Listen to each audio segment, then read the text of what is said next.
Meeting for tonight. This is the first CIC meeting of April 2013. CIC stands for Citizens Involvement Council. For those who are just tuning in for the first time, this is a council of all the neighborhood associations throughout the city of Oregon City. And if you are tuning in for the first time, we'd really like to encourage you to start participating in your neighborhood associations. It's your way to find out what's going on within your neighborhood associations, as well as to get feedback to the city of concerns you might have. We don't say that enough because we don't see you enough at the meetings, but we'd like to encourage everyone to start attending their local neighborhood association meetings. You'll get a lot of useful information. We have an agenda for this evening, and this should be the quickest meeting on record. I know. I didn't want to jinx myself, but we do have elections of officers tonight. But however, that's been canceled, and I've decided to stay on for another 2 years. Approval. Yeah. Second. Of course, it is April 1st. I wasn't. Okay, to Katie for a roll call. Okay, Tony Uzubram from Barkley Hills. Was I close? Tony from Barkley Hills. Michael Berman from Kanema. I cannot talk now. Paul Edgar, Kanema. Here. Amber Holbeck, The Chamber. Here. Amy Wilhite, Gaffney Lane. Here. Kathy Hogan, Hazel Grove. Here. Tom O'Brien, Hazel Grove. Present. Steve Anderson, Hillendale. Here. Debbie DeRusha, Hillendale. Damon Mabey, McLaughlin. Here. Alice Watts, McLaughlin. Here. Bob LaSalle, Park Place. Here. Steve Van Haverbeek, Park Place. Here. Diane McKnight, Rivercrest. Here. Eileen Olson, Rivercrest. Here. Ingra Rickenbach, South End. Here. Marianne Jensen, South End. Here. Todd Last, Tower Vista. Here. Steve Tame, Tower Vista. John Lewis. Here. Okay. Well, I almost wasn't kidding about that staying on. My name is Tom Guile. I'm the non-voting moderator. This group for the last 4 months has been such a delight to work with. I mean, we've all really gotten along really well. It's been very profitable, peaceful, and I think we've accomplished a lot, which we'll see tonight when we talk about CIC bylaws, the neighborhood template, and the elections. So great job, everyone. It's been a pleasure to be with you the last 4 months. So first, let's start with our guest speaker. And did you tell me that Kathy had to leave? I think we're having Betty Mumm, Commissioner Mumm. So we have Commissioner Mumm on the water rate rollback. Now, not that I hate to put 3 minutes on a commissioner. Go ahead. No, but do we have a time on this? Yeah, she said it's going to be real brief. Yes, Okay. it's going to be very brief Put that because you 3-minute guys clock on. have heard a lot of the presentation already from John Lewis and his team. So we're talking about the water rate rollback, and first I want to thank the CIC for allowing me the opportunity to speak to you. To let you know, Kathy Roth did have a family emergency, so she will not be with us tonight. So I will probably look to John for direction sometimes because she helps me to put this presentation together. So I'm going to jump into it and start with 1994. The City Commission decided to put not to the voters, but they decided to do a bond issue, a rate. They raised the rates. They raised the rates, and they went out for a bond at the same time. And they raised the rates by 60% or more. And so that was in November of 1994. So in 1995, early 1995, citizens got their bill and realized the rate had gone up and formed this committee to put before the voters and it was passed that the rate would be rolled back to the 1994 levels, which would have only been 2 years. Well, at that time, the bondholders took it to court. It ended up in federal court, and the federal judge, Jones, said you will not do anything with the rollback for 20 years. So that is why we're presented with this issue. Next year it will be 20 years, and we have to stop this rollback because that was not the initial reason for the initiative in the first place. It was only supposed to be rolled back 2 years, not 20. So if it doesn't pass and we are stuck in 2014 with this rollback, it will be a 27% loss to our city water department. So as you could tell, if you take your current budget and cut it by 27%, you're going to lose some things. So we want to make sure that we get this rollback taken care of, and that's kind of why why I'm here tonight, and let you guys know about what we're working on. We have initiative. We have a measure number. It's 3-423 called setback of water rate, and the mayor Doug Neely wrote a very nice article in the Trail News. I hope you all read it. We had two voter-approved argument, well, not voter-approved, I'm sorry, committee-approved arguments in favor of passing this measure. And one was from the PAC that we have formed. Commissioner Roth and I have formed this PAC. We have Don Slack as our treasurer. Bob is on our committee. Thank you, Bob. I appreciate you very much. And he was great. He and John wrote our statement that went into the voters' pamphlet. Dan Holliday was the chief petitioner, one of the chief petitioners of the initiative in 1996. And he also wrote an argument in favor, urging everybody to vote yes on this measure so that we can keep our water flowing well. I have a couple of meetings that are coming up, and I have a little flyer for you guys to take, and I'd like you guys to all take like 2 or 3 and pass them around at your neighborhood, give them out to your exec committees, whatever you can do. We have a couple of dates in May that we're going to be canvassing the neighborhood, and that's on this information flyer. We have a Facebook page if anybody's into Facebook. It's Citizens for OC. I encourage you all to go there and like us and look for some information. April 7th is our next date for this and for our next meeting. And I'll take any questions. I didn't want to take much time because I know you guys have heard a lot about this, and I'm sure there was questions about why I was even here. But that's kind of what I'm here for, is to encourage everybody to vote yes, and I have flyers. Questions? As opposed to CRW, who didn't allow us to vote, those of us on CRW, anybody within the boundaries of Oregon City get to vote for this, even if we're not on Oregon City water, correct? That is correct. That is correct, because it is a charter amendment. So whether you have CRW, water, or Oregon City, because you live in the boundaries of Oregon City, you have a right to vote. Okay. By the way, I see we have another question out here. Any of you who didn't know, Betty was our first vice chair under when I was chair the first time, so Yes. she's familiar with this. Yes. I see a hand up out there. Go ahead. What is the date of the election? May 21st. Good question. Thank you. Any other questions? I'm happy to take any Doug. questions. Go ahead. Just a comment, because I think everybody here knows this, but the city commission decided to parse out 2 big issues. What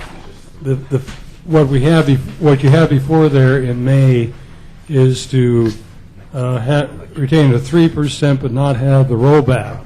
That is sufficient to maintain for operations. It is not sufficient to deal with our old water pipes that we have in Oregon City. We decided to parse this out into 2 measures. One would occur in the November ballot. My big fear is that everybody, assuming it's going to pass in May, everybody's going to ask, well, why are you coming back to us again? And I think it's a extremely important question that would come up, and I hope everybody here involved in the CIC is aware of it and can communicate the fact that we felt it best to deal with probably what is the most critical issue first, that's the rollback, but realizing we're going to have some additional funds, and we in fact are going back to the intent is to go back to the voters in November with a request for an increase above the rate that we have now fixed to 3%. And I hope you all know that. And my theory is that there'll be some confusion in November should another measure come out regarding this. And that's just a comment I wanted to make. And the mayor brings up a great point. That is a true statement. So, you're welcome. We did put it in two different measures, and we did bring this one forward because this is the most urgent one. 2014 is looming very close, and we want to make sure we get the rollback kind of stabilized. And I know that's, it's very confusing for many of our citizens because they've heard a lot of information, including the rate increase from 3 to 6 to 8%. But for this particular measure, it is going to remain, it's going to remain capped at 3%. So there won't be any kind of a rate increase with this. But that is something we're going to look at, the rate increase. Explain that a little bit further, so if anybody who just tuned in, 3% retroactively over those years. 3% capped. It's capped at 3% in the charter right now, Section 58. You can't raise it any more than 3%. What I was asking is, it goes back to 1994, I believe, and then 3% for each of those years. No, that has Okay, nothing that's to why do I'm with clarifying it. Yeah, no, it has nothing to do with this Okay. part. That's John, what did I meant. have anything?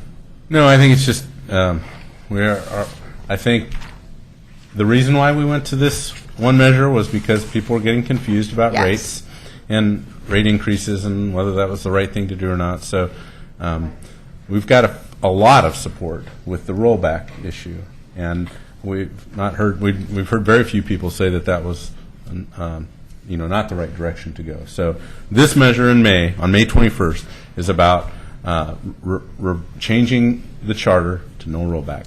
The rate increase piece, there's still a need out there, and we're still going to have to talk about that. But at this point, we're thinking we'll talk about that after the May election. Right. That is correct. Thank you. Any other questions? Yes. I guess a couple comments or questions. First, the judge didn't arbitrarily choose 20 years that we couldn't freeze it. It's frozen until the bond is paid off. Until the bond is paid off. And it happened to be a 20-year bond. Yes. So that's that's why the dates are what they are. And I guess it's a fact to say that that the rollback you won't see a thing change on your water bill if you approve the measure. It's just life's going to continue on as if it has been. Yes. And the city's doing well with their rates. I mean, we're almost in the lower middle of the surrounding areas. And all you have to do is ask your friends in Portland what they're paying, and you'll think we're doing really good. So, Well, the other thing is, with this 20-year span, there was 10 years of the 20 that the rate was not increased even at 3%. So, for whatever reason, the commission decided not to raise it for that 10-year span. I don't know why. it but- wasn't a 10-year span. It was like they'd raise it, and then we didn't need to raise it, so we didn't the next year. And then the year after, we did raise it. So it was off and on raised. It wasn't like, oh, we didn't do anything for 10 years. Right. But I always believe that everything goes up, and 3% is only fair to put it up every year. But, that's my own opinion. Well, we just tried to show we were fiscally responsible Yeah. and not just charging money because we could. I mean, because Right. like one or Right. two of the years I was on the commission, we didn't raise it because of Yeah. that. Any other questions or statements? Behind you. Joyce. better just keep it. Joyce Gifford from Hillendale Neighborhood Association. We received a phone call from Jackie Hammond Williams of the Farmers Market here in Oregon City and was asking if the CIC, because in the past the CIC has had a booth at the Farmers Market to advertise itself in the neighborhoods, and was wondering if the water rate rollback group would also like to have a booth at the CIC if the CIC so chooses to have a booth at the farmers markets between now and election day. That is on our committee's radar. We have not set any dates to be at the market, but that is something we have talked about, You yes. need to get to her soon because she books up those booths fast, so. Okay. All right. All right. Thank you. Thank you.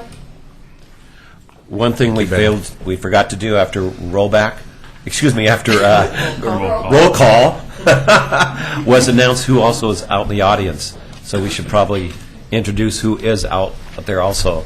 So I know Joyce has already introduced herself, but You want to start, Joyce, with the microphone and pass it? those who were not introduced as a representative of their neighborhoods.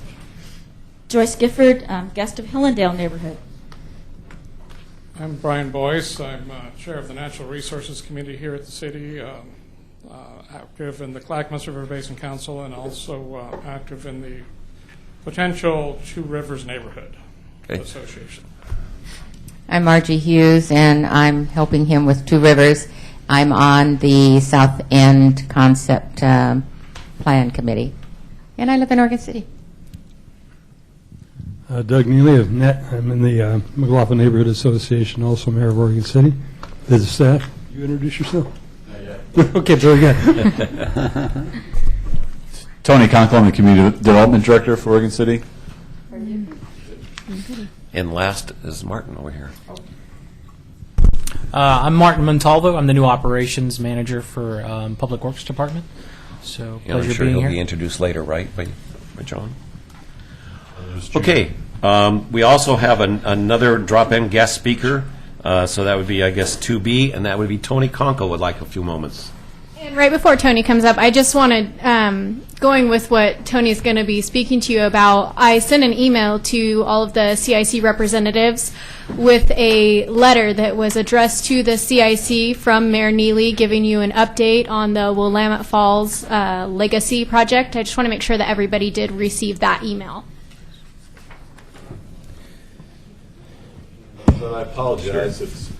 I've got 15 copies of this. I've got about 19 folks around the field. If you could double those Do you up. only have one, John? I don't know. Katie send out Okay, this. Tony, why don't you hand those back to the back there? That way we can, there's a whole bunch of people on this side over here. Yeah, I will send this out by email as well.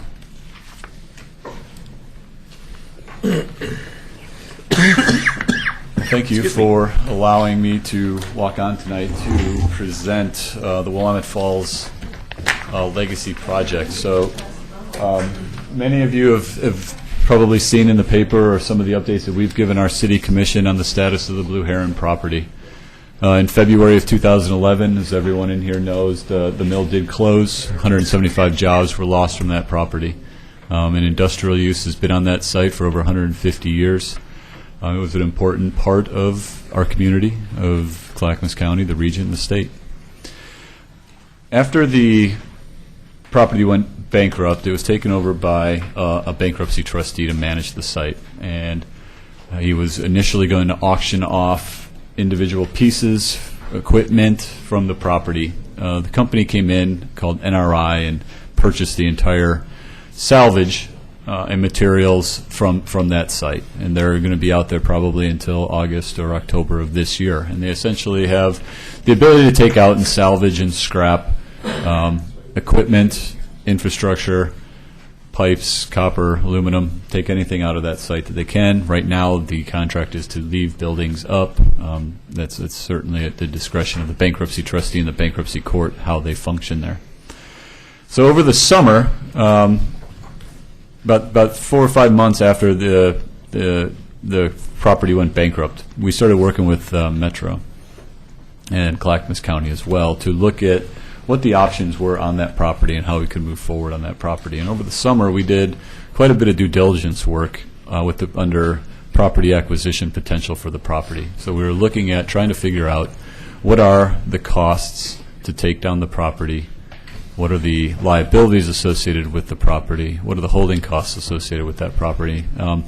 As some of you may have seen in previous city commission meetings, our commission has approved the city manager to commit to $100,000 a year for 10 years plus staff time to work on the Blue Heron project as a minimum. And that was important when we were creating the partnerships with the other agencies in the area to work on the property. So during the due diligence, we worked on that over the summer, primarily looking at historical resources, stormwater, environmental condition of the site, the reuse potential of the site, trying to get an understanding of the demolition costs and the holding costs of the property to try and come up with a number of what's the property worth if we were to move forward and make an offer on the property, if this was a sound investment of public dollars into this for this site. Part of that was also trying to create a larger partnership. We don't have the ability as a city to take this property down and manage it, so we needed that larger partnership, which we weren't able to put together. So the next phase that we're moving into now is the public visioning and master planning process, and we see that as an opportunity to engage the community in what should we be looking at on this site. We've been working under 4 values in all the work that we've done: public access, environmental restoration, economic redevelopment, and cultural and historical interpretation on the site. And we don't see those as a hierarchical. They're more of a circle. You do one of those well, and it makes the other 3 better. You create an amazing public access to the site and to the falls. It makes private investment into that property more likely and at a higher rate. So in the next step, we've created a request for proposal that we've put out. Right now, our commission has approved an agreement with the bankruptcy trustee, which is important because while it's in federal bankruptcy, the local jurisdiction can't change the zoning on the property. So our commission has approved an agreement with the bankruptcy trustee that, one, he brings money to the table for the planning process. He agrees to not abandon the property until April of 2014, which will allow us to do the planning work and get it in front of our planning commission for hearings. And he agrees to sign the land use application. You also need to remember that if NRI leaves the site in August or October, he's got then carrying costs of that property, which are probably around $15,000 to $25,000 a month. So he's also taken on that liability from when NRI leaves until April. During that time, he could sell the property, or the judge could direct him to, and that's something we've discussed with our commission and made them aware of that risk. Tomorrow, Wednesday night, we have an intergovernmental agreement with Clackamas County. They're going to bring $100,000 to the planning process, and then also have staff to assist with the technical review of the documents that are created as we go through this planning work. We also have a grant request in for a construction excise tax grant. You may recall that multiple years ago, the building community in Metro essentially imposed a construction excise tax, which pays a certain amount of money per square foot of a building over a certain value for both residential and commercial. And that money is then available to do concept planning in urban growth boundary areas, or in this case, it's around 3. So half of the $3.7 million approximately is going to be focused on areas inside urban growth boundaries where development could occur. And so if this grant money can be used to accelerate that redevelopment opportunity, that's what this grant system is set up for. So the remainder of the funds on the $500,000 RFP would be coming from Metro Enhancement grant money. So we've got a partnership with ourselves, Metro, the state, Clackamas County, and the bankruptcy trustee right now that we're putting together.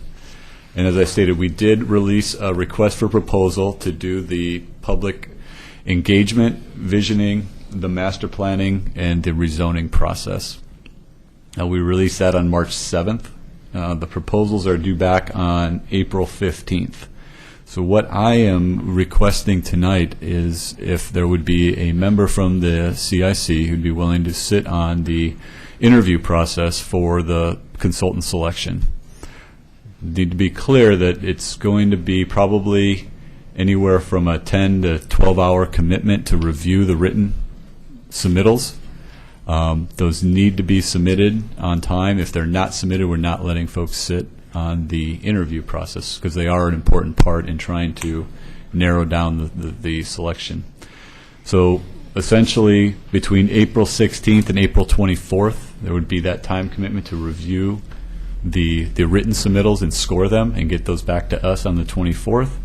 And then we're going to do interviews on May 2nd, it's a Thursday, and May 3rd, a Friday. Those will be an all-day event there on both those days to do the in-person interviews.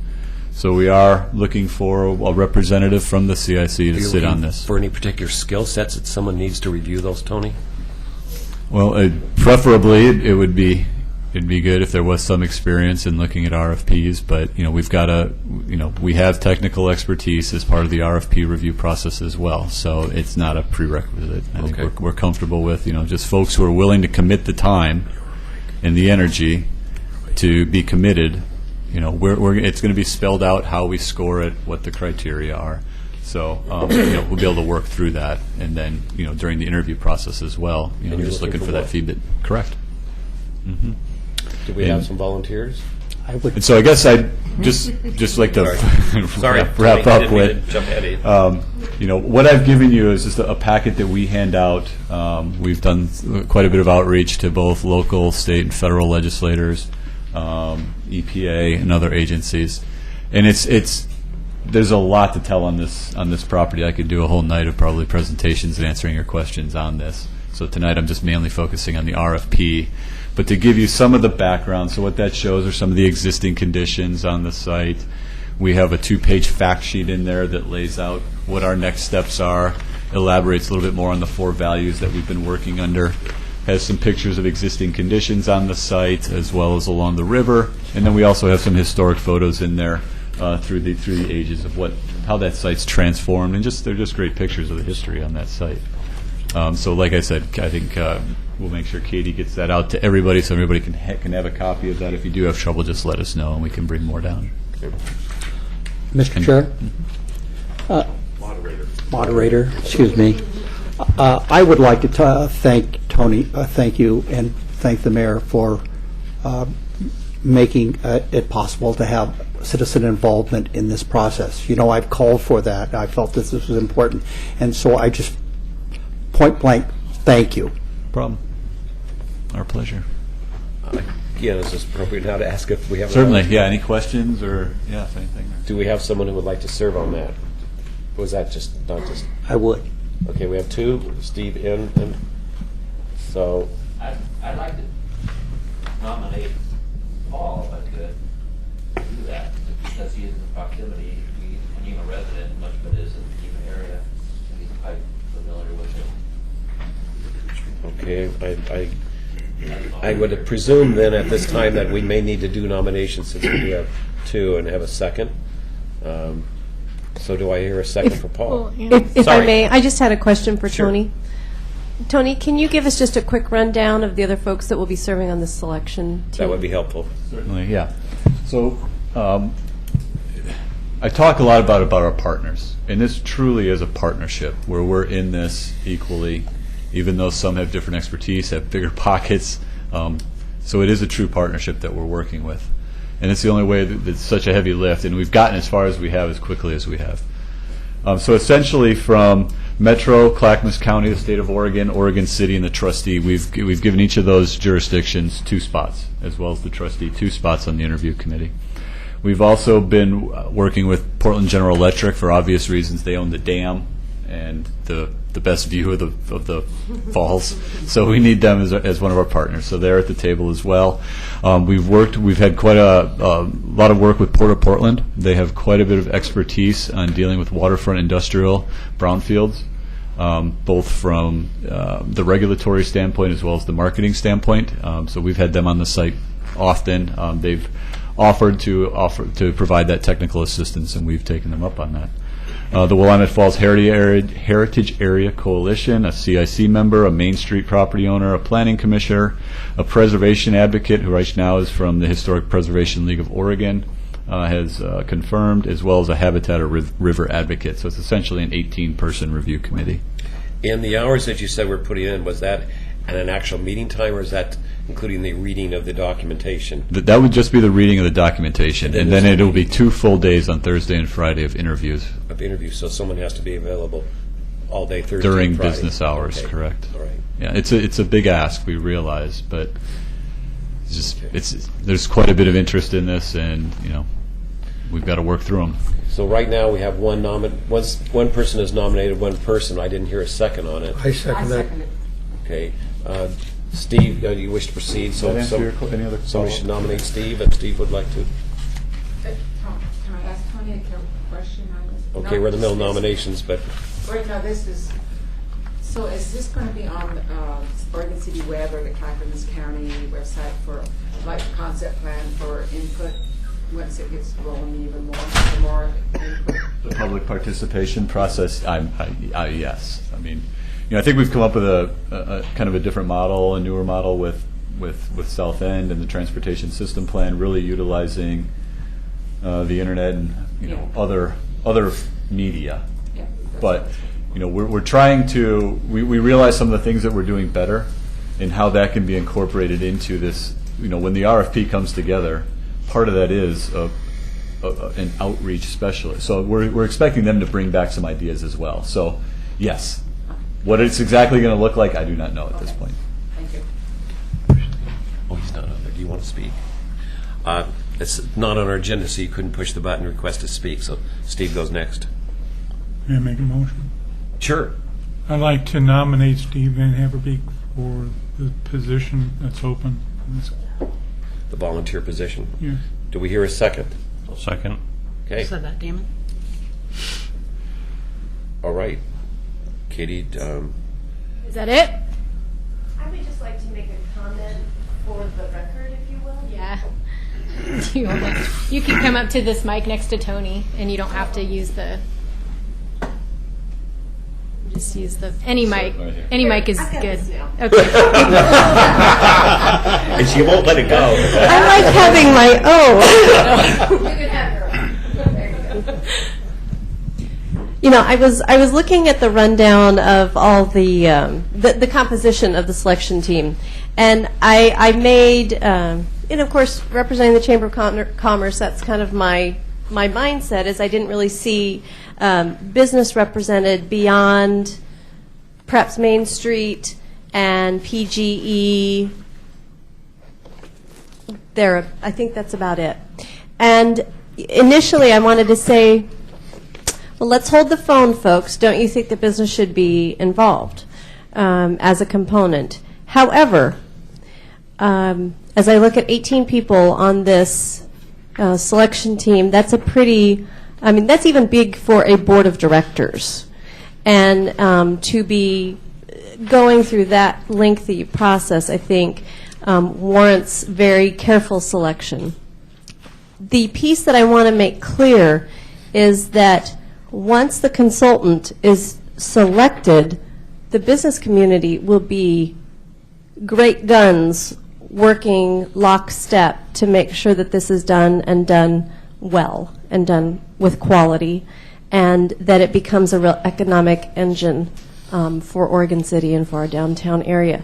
So I'm going to say I'd like to see more business on there, but in the interest of efficiencies and knowing that we will be on full bore, I'm going to hold off.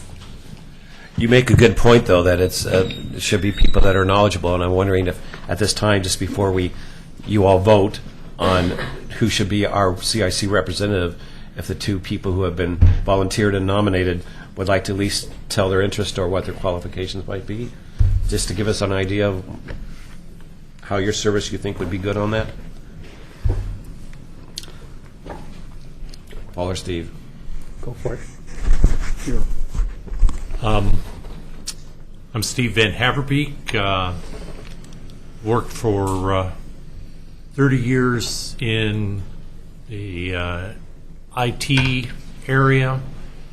I have done many RFPs for services, product. This would be the first time that I've done one for something this scale in this area. However, as the project management people said, it's more important to be willing to go through the process than it is to know exactly what all of the components are. So I would be happy to serve and help see this through. Thank you. I'm Paul Edgar.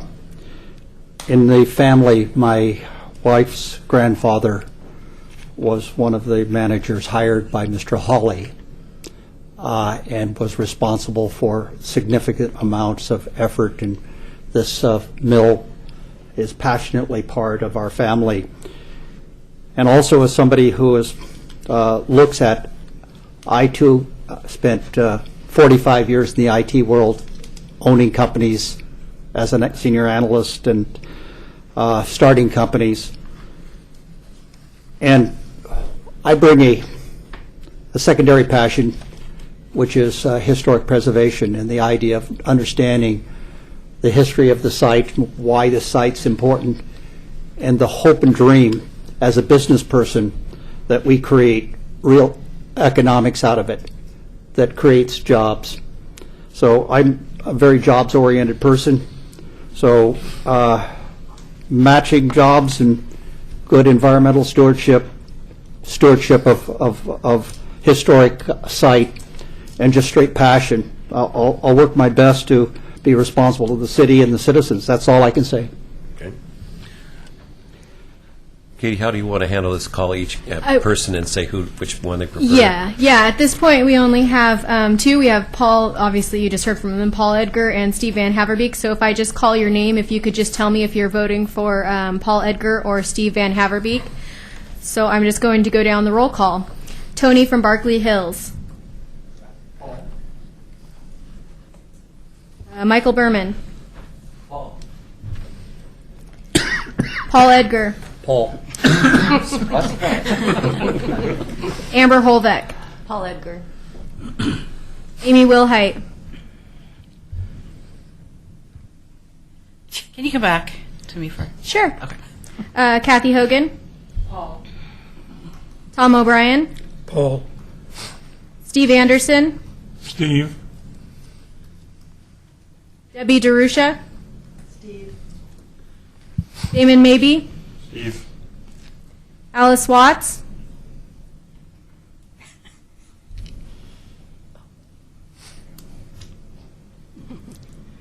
Paul. And Bob LaSalle. Abstain. And Steve Van Haverbeek. The card. Paul. Diane McKnight. Paul. Eileen Olson. Paul. Ingra Rickenbach. Paul. Marianne Jensen. Paul. Todd Last. Paul. And I'm coming back to Amy. I'll abstain. Okay.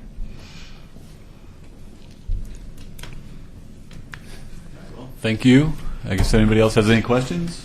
Thank you, Tony. Be done for the night. Thank you for the time, and sorry to drop this in on you last minute.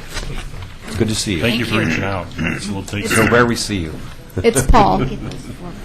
It's Paul. Okay, Edgar. so Paul will be the representative, Tony? Alrighty. Next, we move into Ask OCPW. So John can be on his way. So are there any questions before I start with some things that I wanted to share? Anybody want to actually ask OCPW? What the hell is going on? What are you going to pay for the street? That was really good. I'll ask a question. I noticed some new street signage going up at like Myers and Leland. They went from little signs to big signs. Is that for those of us that can't read signs, or is that going to be going around more For us in that are town? getting older. I love it. I was just wondering. It's part if of that's a federal requirement that our signage meet a certain reflectivity and letter size and letter type, and so we're trying to standardize that. We're taking on I don't know what order our street crews decided. Martin might know that a little better than I do, actually. But They missed one street in the area that I was noticing, so I didn't know if it was all of them or one. hopefully they'll go back. But maybe we want to know what street that is. Well, right now, immediately, it's the first ones that are in the worst condition, damaged. Street signs have been taken down, accidents in those lines. So as they're coming down for incidents outside of our control, they're being brought up to the new federal standard. And then from there, we're breaking it out into grids. Similar that we do we have a program called RAMS where we go out and take a look at various parts of the city and determine what are the needs that we need within our infrastructure. And with that, we basically come up with an analysis. Okay, what's the next target area we want to try and hit with some of the street signs? I'm not sure exactly how many we're turning over on an annual basis, but that's something I can look into and get back to you on the next meeting. Well, Martin's come up to speed quickly. Yeah. So since I don't have a wife here yet, so she's still back home, so I have nothing else to do. advertising? No, not shopping. Since Martin spoke up, I'll introduce Martin. He's started in February 1st. Feb 1, yep. Was his first day with the city. He comes to us from Florida, Tampa area, and he was operations manager for a county, the Hillsborough County in Florida. And so he's got a lot of experience, so we did feel he could hit the ground running and help us up, take us to a new level with our day-to-day operations. So he's out at 122 South Center Street. He's I find him quite pleasant most of the time, and very approachable, which is I think stays with the mantra for Public Works. We want to be available, and for your questions and needs to the degree we can. So. He's got a degree in biology, and we've already kind of put that to use. So he's got some tools in the toolkit that we didn't have before. So you chose Oregon weather over Florida weather? Is Yeah. there a reason for that? Quality of life. There you go. No hurricanes. That's right. Just a volcano every 300 years. I'll take my odds on the volcano. You might struggle with snow removal, though. We're not quite sure if We don't I have guess that Damon often has enough. a question for you. I do. I didn't see that. Yeah, it keeps falling over. Two questions. One, along 15th Street, we've noticed a lot of markings, like locate markings, including little stakes with white flags. And so people are wondering what's going on 15th. And then the second question is have you hit your head yet on the low door? There's a couple projects that are going on 15th. Do you have an intersection that's I can try and narrow down? Well, it's basically the length of 15th, all from the hospital all the way down. There's locate markings, and Okay. then I've seen there's like 4 the little white flags. All right. I'll have to research exactly which that entire stretch and try and figure out what's going on in that area. It could be one of the projects that we're looking into. We're trying to do a few things coming down the line where we're in some pre-planning stages. But it might also be one of the local utilities or something that's working on that. So I'll Or have to take a ski look. jump. And no, I haven't hit my head on the door. Thank God. It was plainly pointed out to me during my interview process that this is immediate grounds for refusal. So I kept. I thought it was immediate kept- grounds for YouTube, but But it's one more thing. If you haven't gotten a chance to come out to the operations center, please, we welcome everyone to come by, take a look at the facility that we're operating with, and it has its pluses and it has its minuses like anything else. But it's a reality that we want everybody to kind of be cognizant of and see the conditions that we're working with. I saw your hand go up quickly and then went back down. Did you want to? I just have a quick question and just more curiosity, and I don't know if this is a Public Works project or a PG&E project. I've noticed that they've had crews drilling holes in the power poles at like 45-degree angles and then capping them, and I was just kind of curious what the heck that was about, if you knew. I saw your email, and I haven't looked into it yet. My sense is they're checking the pole for structure, Okay. But I don't know, so I'll have to follow up. There may be another reason but typically when they drill those holes, they look at that for structure. They are, the PGE is doing an LED light upgrade around town, and most of those, I don't believe any of those would overburden the existing load because they're lighter facilities. So I don't know that it has anything to do with that, but there may be a request for a fiber to be installed on that particular pole. They may be checking it for structural integrity. Squirrel nuts. How do you squirrel nuts? Yeah, it may have been just a check because they are fairly old, so thank you. Tom O'Brien's up. And just to give everyone a heads up, John alluded to this a second ago. Within the next month, we're going to be the second community in the Portland metro area to go through the LED light changeout. So they're actually going to begin work at the latter part of this week, earlier part of next week. You'll start seeing the first set of crews. We could have as many as 7 or 8 crews operating within the Oregon City limits at one time. They're going to be switching out a little bit over 2,000 lights from the current sodium lights to high-efficiency LED lights. So if you do get a lot of questions from the members of your community, that's what's going on. Okay. Tom O'Brien. Yes, I would, excuse me, I would like to publicly thank John Lewis for his involvement and help in getting the speed limit signs placed on South End Road around the McLaughlin School neighborhood. Been very effective, I think, in reducing the speed, particularly going into that very hazardous curve on South End that has created a lot of problems over the last several years. Thank you. Most of that was Kevin Hanks' work, but I'll pass that along. Thanks, Tom. Okay. Bob LaSalle. The reason they're drilling those holes in those poles is they're testing the life left in the poles of the weatherization chemicals that they put in them. And you know that because? Because I've got some huge poles in my backyard. And they came out and I asked them what these little numbers and what these little structures were.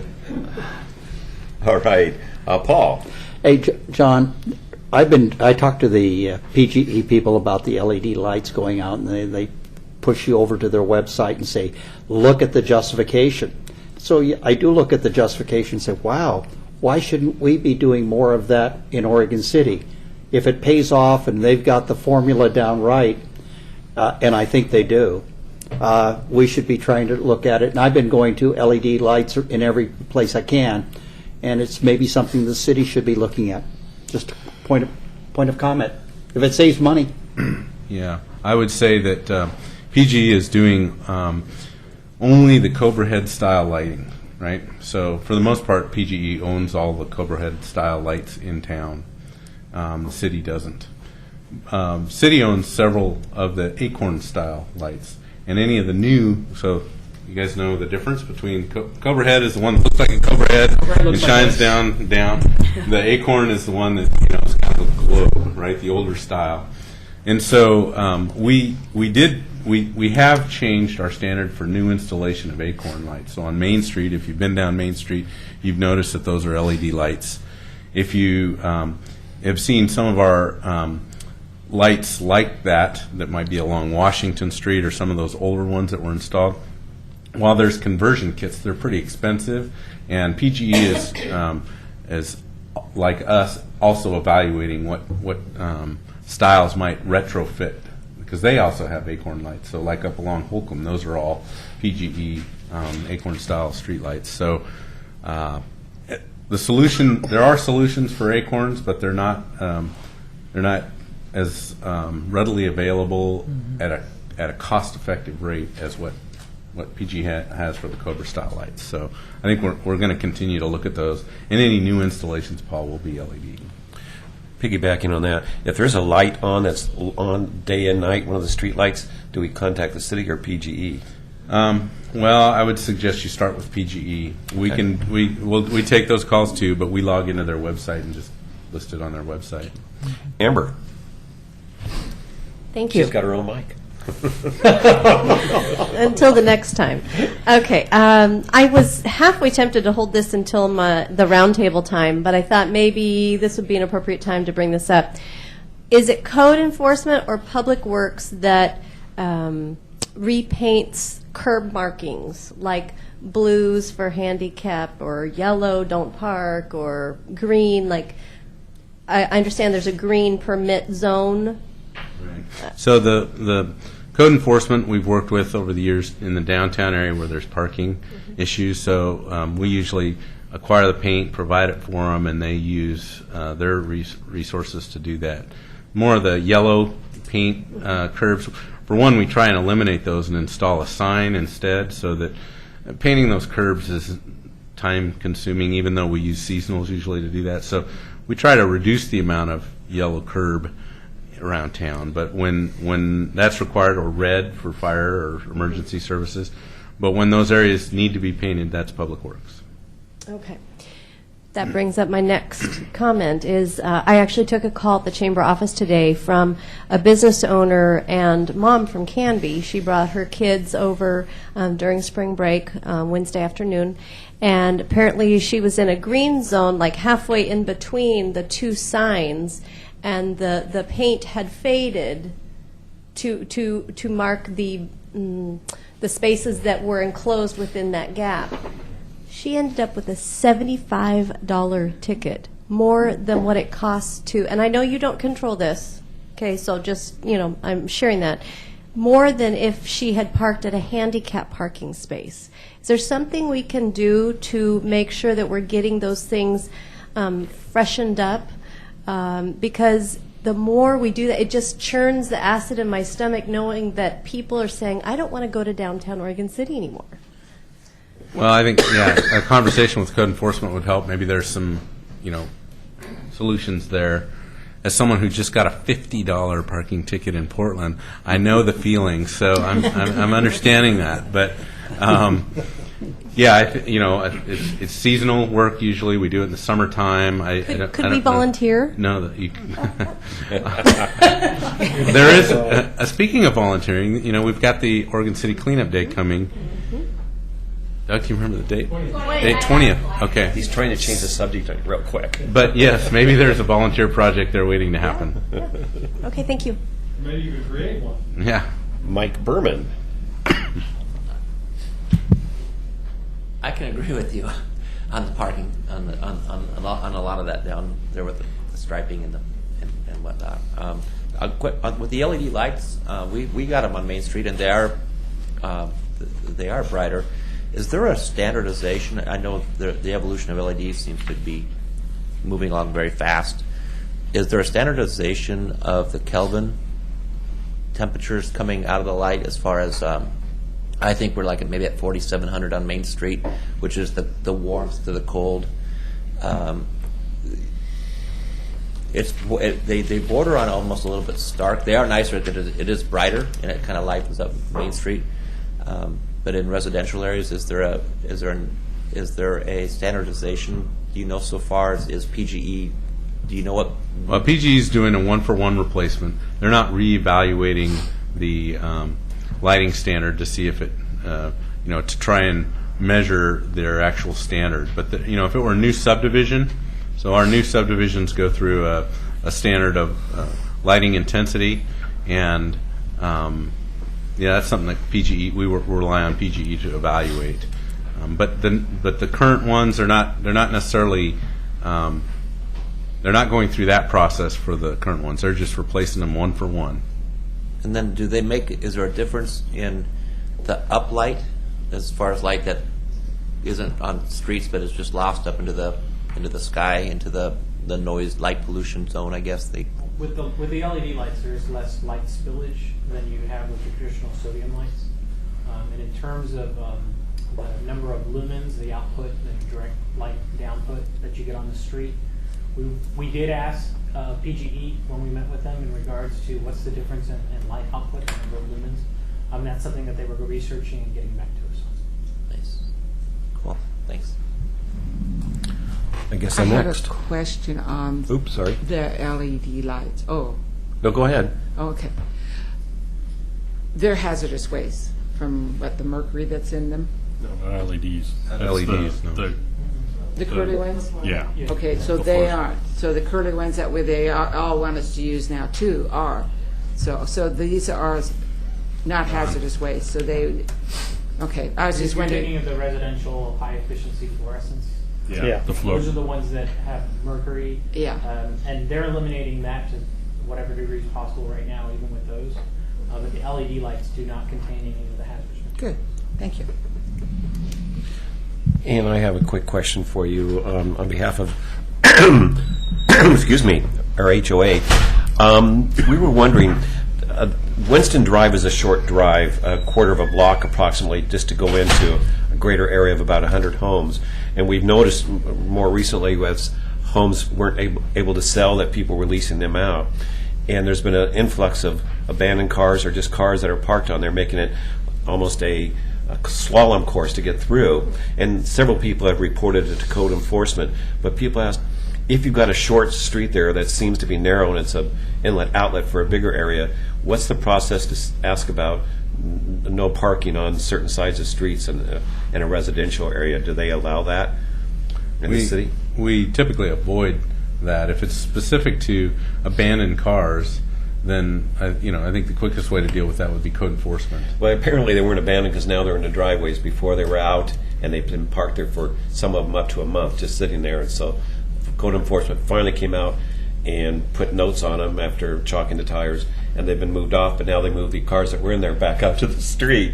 So we were wondering, it's like a slalom course as you've got a lot of cars coming in and out, and a very narrow passageway into a bigger home residential area. So sounds like good traffic control to me, but yeah, I think again that's a code enforcement issue. We tried to leave our on-street parking to the degree we can, and there's places where there's not enough shoulder to allow for parking, and in those places we'll post them. But if the street will accommodate parking, even if it's narrow, we still allow it. It was, the design intent was for vehicles, I'm guessing, on that particular street. I can't remember Winston, but on both sides of the street. Okay, just thought I'd ask. Thank you.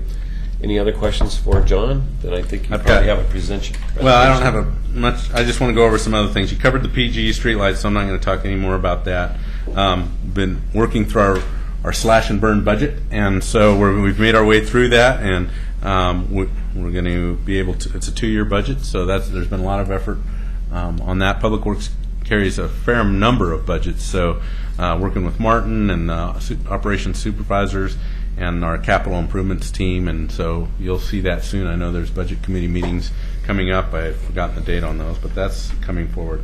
The Holcomb Boulevard, some of you on this committee helped put together a grant application for Holcomb Boulevard, and we made it to the 150% cut list. We didn't make it to the 100% cut list, and so that's been a disappointment for us. It was it was a $500,000 grant for a little over $700,000 project that was going to extend sidewalks from the Holcomb Boulevard School up to, not up to Winston. That was the first proposal, but that was too expensive, but Oak Tree Terrace. So there was pedestrian crossing facilities included in that grant. So didn't get that grant. What I would say is we've missed a couple of grants. We've missed the Main Street grant from 10th to 15th, and now this Holcomb grant. We've submitted for the Molalla Boulevard from Beaver Creek Road to Highway 213. So new street lighting, new curb alignments, signalization replacements. It's a big project. I think it's over $7 million for that particular project.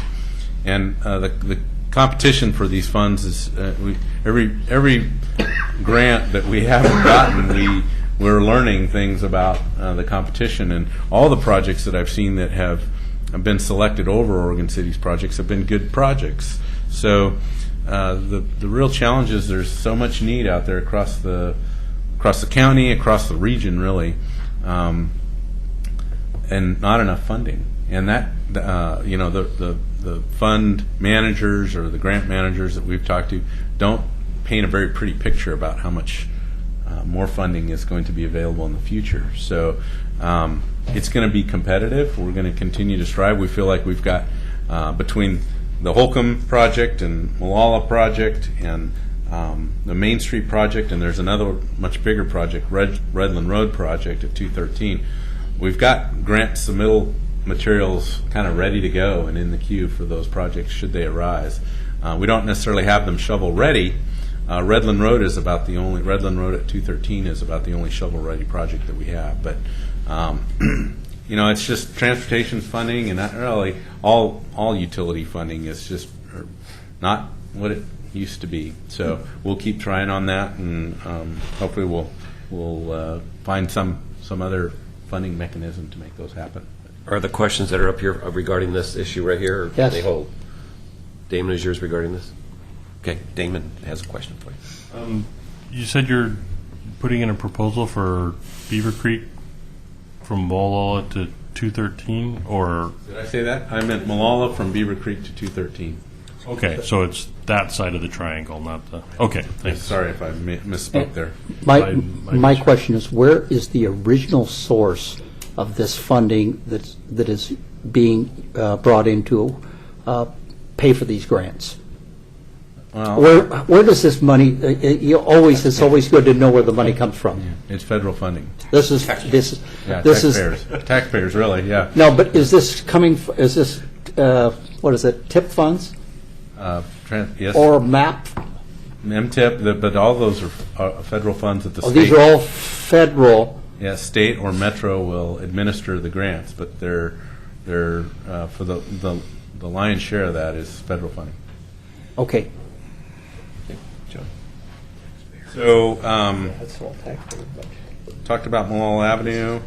Wanted to mention we've asked Clackamas County, who's also working on a transportation system plan, to attend a planning commission meeting. So at the May 13th planning commission meeting, we expect representatives from Clackamas County there to talk about their transportation system plan. So the way the county's approach to their transportation system plan is that despite the fact that Oregon City's in the county, they're looking specific. They've kind of windowed out Oregon City with the idea that Oregon City would do the planning within its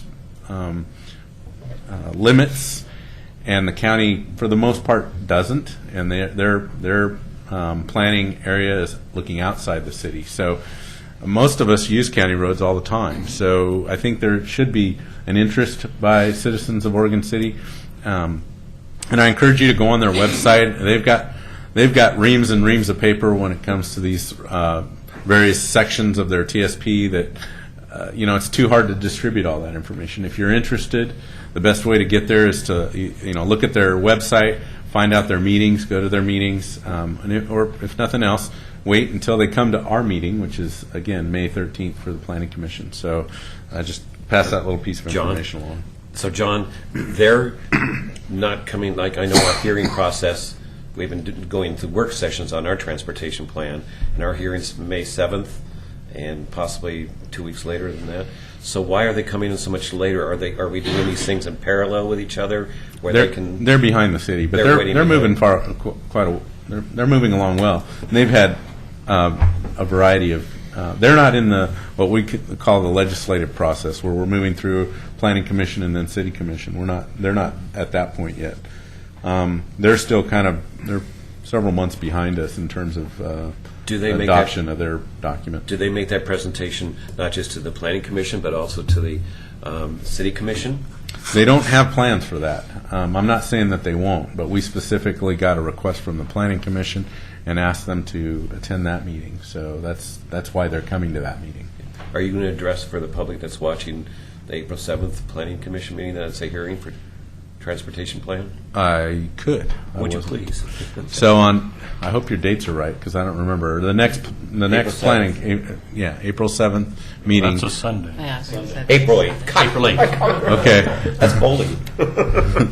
Okay, April 8th, I think the next Planning Commission meeting, we will be presenting and hopefully adopting the city's TSP from the Planning Commission's level. In the next meeting, we'll go to the City Commission with that. So that's, we've been through 3 meetings already with the Planning Commission, and we're hoping for one more to get some buy-in from the Planning Commission. But if the public still wants to comment, the hearing is still open, and they can That's true. still come and look at the displays that will be out in the lobby, and also come in and make comments before it does get closed, correct? That's true. The public can always continue to make comments. But they close the hearing at some point. And Yeah, well, I mean, until the city commission adopts it, we're still going to be taking public comment. True. The jug handle project, just an update from Alita Froman Goodrich, who's still managing that project. They're working on final plantings and irrigation systems to be completed in April and May. So if you've been driven out through the roundabout or in that area, you'll notice a lot of plants being planted right now. So that's something that couldn't happen last year because it was just so wet. So we're finishing striping on Prairie. We're replacing the temporary striping with permanent striping on Prairie Schooner Way, Clackamas River Drive, and Redland Road. So I know we heard about this at the TAC meeting. I'm not sure if this group had concerns about it, but Redland Road, there's definitely temporary striping on that one, so that's going to be updated.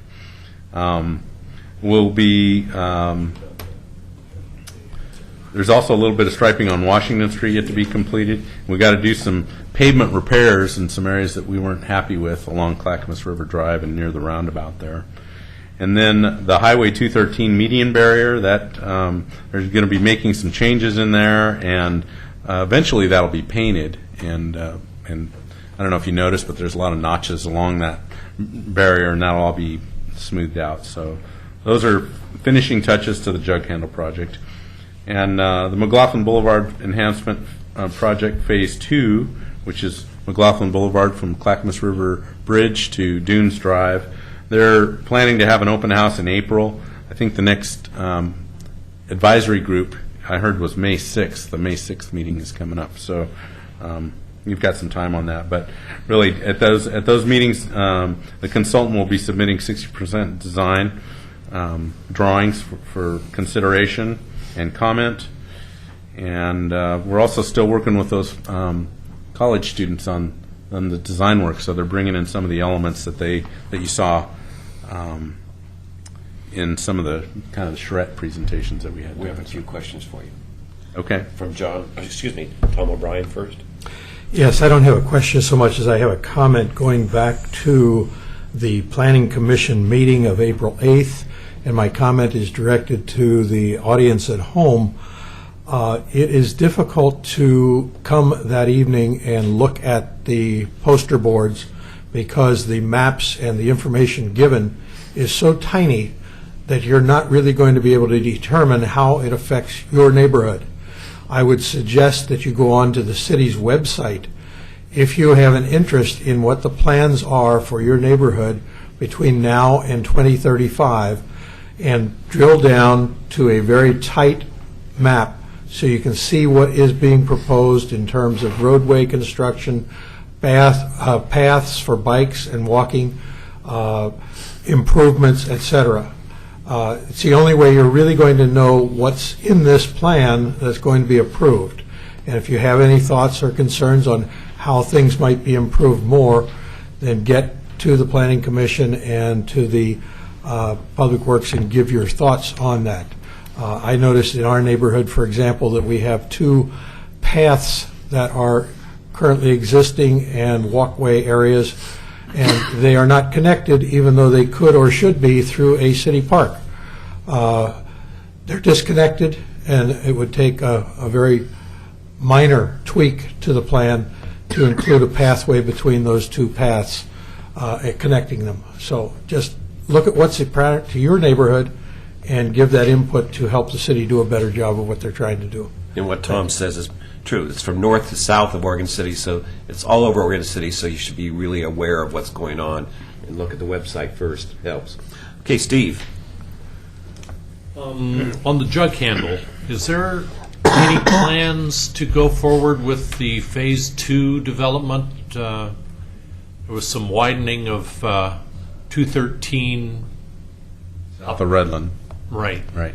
That's the Redland Road project that I was talking about. We've got we've actually did some the design work on that, so that project is more shovel ready than all the other projects that we've applied for grants for. But it's dependent on the grant to go forward. Yeah, that project's we don't see grants offered that size. So usually it's like through the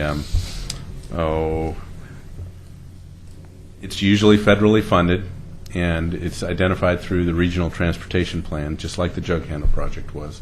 And so if there were some funding that came up that was similar to what we had in the jug handle, we would be in a lot better position to be able to take on that kind of a project, because we would be pretty shovel ready. But right now we don't see a grant of the magnitude that we need for that particular project. Okay. Paul? Going through the TSP, one of the things that I observed, and I tried to bring it to John's attention, but it's going through and reading it, is where in the McLaughlin Enhancement Project 2, we see 2 areas identified in the transportation system plan of having severe congestion, and they're right at the Oregon City Shopping Center, like you're going southbound on Highway 99, you're coming across the Clackamas River Bridge. They show this area as being highly congested. Well, it happens to be where we're having this McLaughlin Enhancement Project 2 happening, and the Oregon City Urban Renewal put in $1 million to help fund it. But what we're not doing is we're not improving the congestion or solving the problems that are identified right now in the systems plan that show, and if we put the money in, the approximate, let's say, $5 million that it shows in the transportation system plan that's being allocated for that project, we will not get back to that area for the next 20 years. And so it would seem to me, if we're putting in $6 million, it should not be just for beautification. It should actually solve congestion problems that we acknowledge in our transportation system plan that exist, and they affect the ability of businesses to propagate. When somebody comes into Oregon City and the first thing they see is congestion and turbulence, and they can't go well, they say, hey, this is not a good place to have business. So when you read the system plan, you see that's the case. It would be my recommendation that we solve that plan within the money that we're allocating right now, because if we don't, we'll never solve it. Anyway, it's my opinion. Sounds like something that should go before the Planning Commission and the City Commission.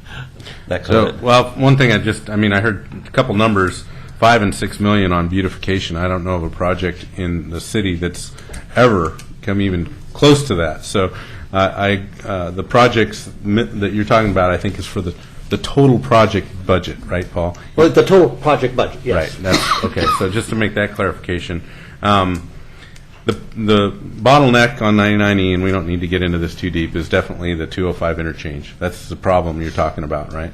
Well, it's actually it's coming up to Dunes Drive. It's between the bridge and Dunes Drive, but it backs up.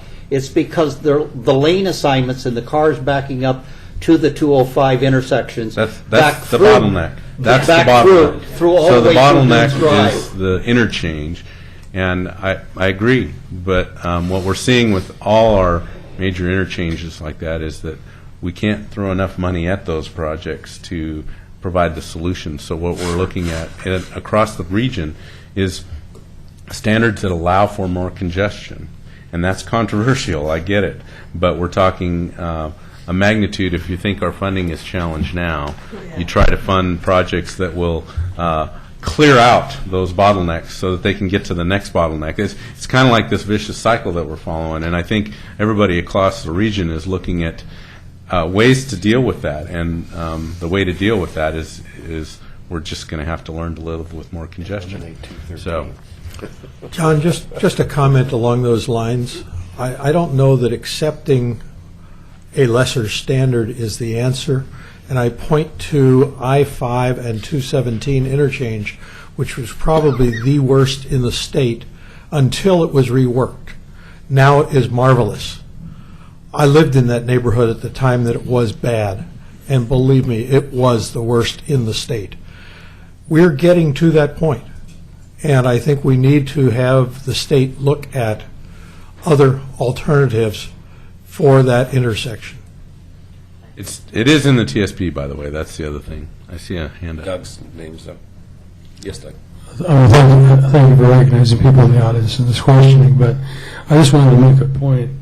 I remember when there was a major effort to fix 217 off of I-5.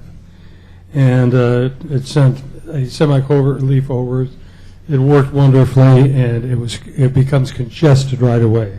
The point is, those kinds of, I'm not arguing that these are big issues, but when they have the fix, what you do is you simply increase traffic volumes into those areas. The more we have better traffic transportation systems on the arterials as opposed to the interstates and so forth, I think the better off we are, and that's part of what's being dealt with here. I almost never go into Portland during rush hours on 205, I-5. I usually go on McLaughlin or Macadam. I mean, those are the areas where it's actually easier to get someplace, and to work with those areas makes sense to me. The other beauty of the transportation system plan is if you've seen any of the presentations there, it's about other modes and getting people to use other modes, making walking a better option, biking a better option. So we're well off track here. I wasn't planning to go into that kind of depth, but the only other thing I'll say is we're working on both our 2013 pavement rehabilitation project and our 2013 slurry seal projects. So there'll be more information to share with you. I've got long lists of those, but I'm not going to go through them. But if you have questions and want to talk to me about them after the meeting, I'm not going to stay till after the meeting. So I don't know. Stay with the election, you may get nominated. I will be here for the election because I'm helping Katie. But anyway, there'll be more information about those projects posted on our website. They're pretty consistent with what we've been proposing. Okay. Thank you. Appreciate it. Okay, moving on to approval of the minutes for March 4th. I'd like to make a motion that we approve the minutes for March 4th. I second it. Wait. I have a correction. Yeah. Yeah. Hold on. On Section 8 roundtable, where it says Todd Last, recently hosted Pete Walton. Actually, I think Katie Mooseberg was the person that filled in for Pete from the City Planning Department. Okay. Darn it, Alice. I'll be the only one. Took the minutes. Damon. I have a couple, three corrections. 6B.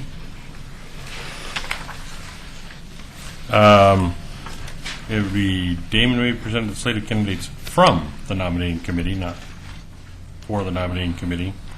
And after chair, it should say Alice Watts and Steve Anderson, because Steve wasn't here to respond to his nomination. So as of those minutes, Steve was a nominated member for chair. So it should say Alice Watts and Steve Anderson. And then at the very end, there's a list of abbreviations used in these minutes, and several of them are not used, but they're ones that I think occur a lot. So rather than strike the ones that aren't used, I think we should strike the word "these" in abbreviations used in these minutes.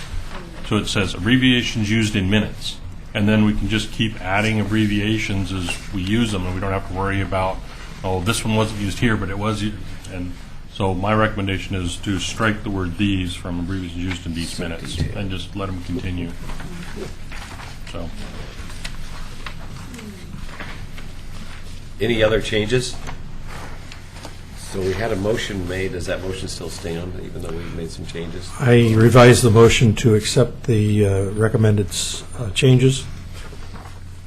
The second in person Still is second, okay. based on that. Okay.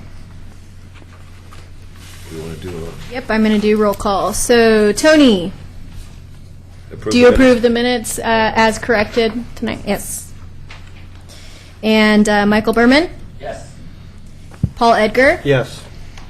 Amber Holbeck? Aye. Amy Wilhite? Abstain. Kathy Hogan? Tom O'Brien? Aye. Steve Anderson? Yes. Debbie DeRusha? Yes. Damon Mabey? Aye. Alice Watts? Yes. Bob LaSalle? Yes. Steve Van Haverbeek? Yes. Diane McKnight? Yes. Eileen Olson? Yes. Ingra Rickenbach? Abstain. Mary Ann Jensen? Todd Last? Yes. And it passes with 3 abstentions. Okay. Katie, can I ask a question? Huh? Now that these have been passed with corrections, do they go into the CIC website with the corrections? Yes. I'm just wondering, I never had to read them. I don't put them on. No. I don't put them on the website until we've already approved them. And so they're currently not on the website. And then you'll put the corrections in? Yeah, usually Amy or Alice send me the corrected version and say this is the corrected version, and then I verify from what I have as well, and then we put those on the website. Yeah. Now I don't have to spend an hour with an Okay. Katie, I will send them to you since I composed them. Okay. Okay, under old business, 5A is Neighborhood Association Insurance. Bob, would you wish to speak about that? Yeah, I've been working on that insurance business. I checked with 8 insurance agents, and 4 of them would quote officers and directors insurance. And when push came to shove, only 2 of them would actually give me a quote and a copy of the insurance. The best one came in at $750 a year for $1 million worth. That's with a $1,000 deductible. And that, in fact, was from Terry Powers of Premier Choice Insurance Agency. I think she's in Tony's neighborhood association, and she told me that she declined the offer to be selected for one of their officers' positions because of the lack of insurance. So I found that kind of interesting. They're located, just if you want to get a hold of them, in downtown Oregon City behind Coffee Rush. And it was written by Philadelphia Insurance Companies. It includes the cost of defense attorneys and has some other rather interesting additional coverages, such as identity theft expense, a kidnap expense for you and your spouse and your children or your significant other or your parents, political unrest for an emergency evacuation outside of the United States, if that should become necessary for you.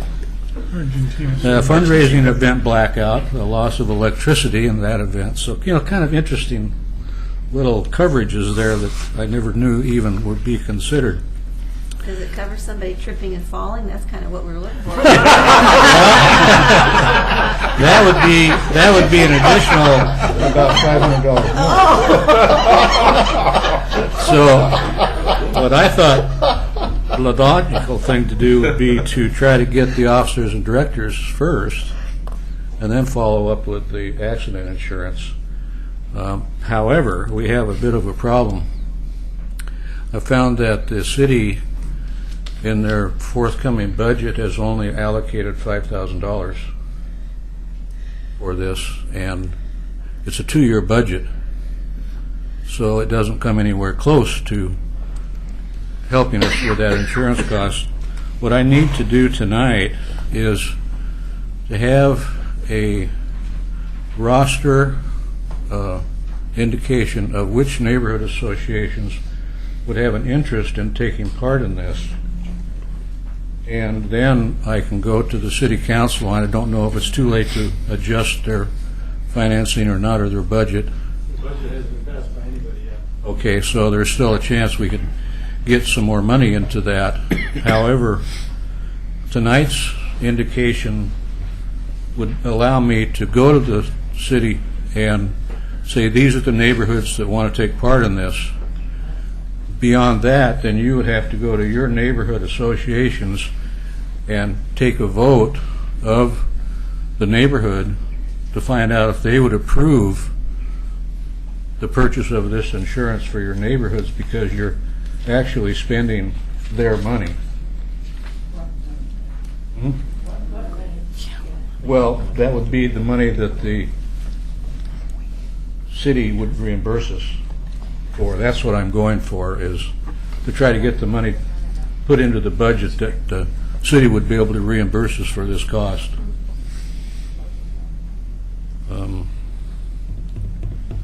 So that's where we are. I guess we need, if anybody has any questions about what I've done on this so far. So, Bob, you're asking if anyone's interested of these neighborhoods to raise their hand or let you know Well, tonight? I've given Amy a roster of the neighborhoods. Maybe she can just list each neighborhood, or ask each neighborhood whether they want to consider taking part in this insurance or not. And if nobody wants to do it, then I'm out of it. But I've got the one quote of insurance is that right Okay. there. So let's kind of quickly move Okay, on. Barkley Hills? Did you say yes? Kanema? I think we need to ask within our neighborhood association, find out what people, Howard Post is the chair. I really need to ask him. So, the city covers the cost, Yeah, right? So it's abstain. no cost to Kanema? Yeah, it would be, it's something, it sounds reasonable. I just know that recently, my blanket package that I had insurance over me, my insurance carrier said they're no longer going to be offering it. And that I've had for 35 years. And so it was like, what? You're eliminating all this blanket coverage. And so I've always felt like I've already had my coverage personally, but now all of a sudden, and to not whisper names, but Allstate. So this is what happens when you speed through Kanema? All right, we don't have anyone here from Caulfield. Gaffney Lane, I would be interested, but we don't have any funds in Gaffney Lane. It would only be if the city. Well, that's just it. This wouldn't be a vote to try to get the neighborhoods to pay for it. This would just allow me to tell the city which neighborhoods would want to take place or take part in it, so they could put the cost of that into their budget. It's not spending any neighborhood association money at all. Marge, do you have some input? I have a quick question. So has Hold on, Oregon hold on. statutes... Let's put it on the mic, sorry, or go up to a mic. It's being live. I just have a question. Has Oregon statutes changed? Board of directors and officers of nonprofits are exempt from suits. So I thought what you were looking at is liability if someone fell or something happened in the neighborhood. Response, Bob or somebody? Well, I was presented that we would be looking for both, but then when I found out what the budget allocated for the city was, I felt that the officers and directors insurance would be the one of choice, but if the neighbors corporations want have me to look into... Corporations and businesses have to insure their, but I would check just to see, because all of the political organizations, all the nonprofits, we're exempt from being sued for participating as volunteers. So unless that's changed, and I don't think it has, somebody ought to check with Oregon statutes, because I think what you need is, and I represent a political organization that is statewide, and we only have insurance for liability. And we have a policy that if one of our county organizations needs insurance for a fair booth or whatever, we extend a binder. It costs $50 for our insurance company to give a binder for a week or for a meeting or whatever. So I'm just curious, we're nonprofit here. I do. Well, nonprofit isn't registered with the state nonprofit. Because the 50 No, our county, we're not registered with the state, but what I'm saying is we're a volunteer organization, and I thought we were protected. Well, I know that the city of Milwaukee provides insurance for their neighborhood associations. But is it liability insurance or is it? I believe it's the more of the liability. I cannot hear you. Yeah, the liability insurance and the events, like special. Yeah, I think that's what it is. So, and that's a insurance. lot cheaper. Yeah. That's the first I've heard that we were exempt. Somebody needs to pull. It's an Oregon statute. It's been and it excludes volunteers who participate in organizations as volunteers from being sued. Because, but, so board of directors or officers, that's usually business. An email to the city attorney could determine that rather rapidly. Yeah, I think we need to put this on hold then. Yeah. Table next meeting.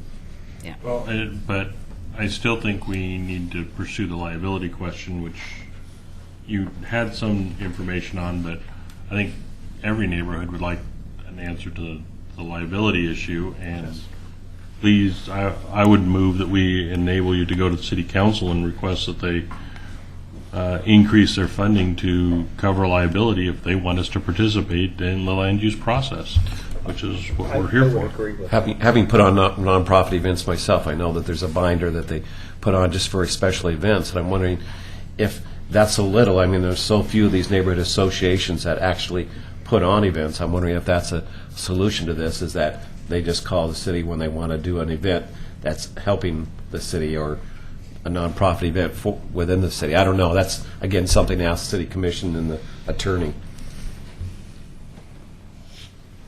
There's nothing, I think, correct me if I'm wrong, but there's nothing that any chair or any officer in a neighborhood association makes that's quasi-judicial, that's anything that they can be sued for. Is that wrong or right?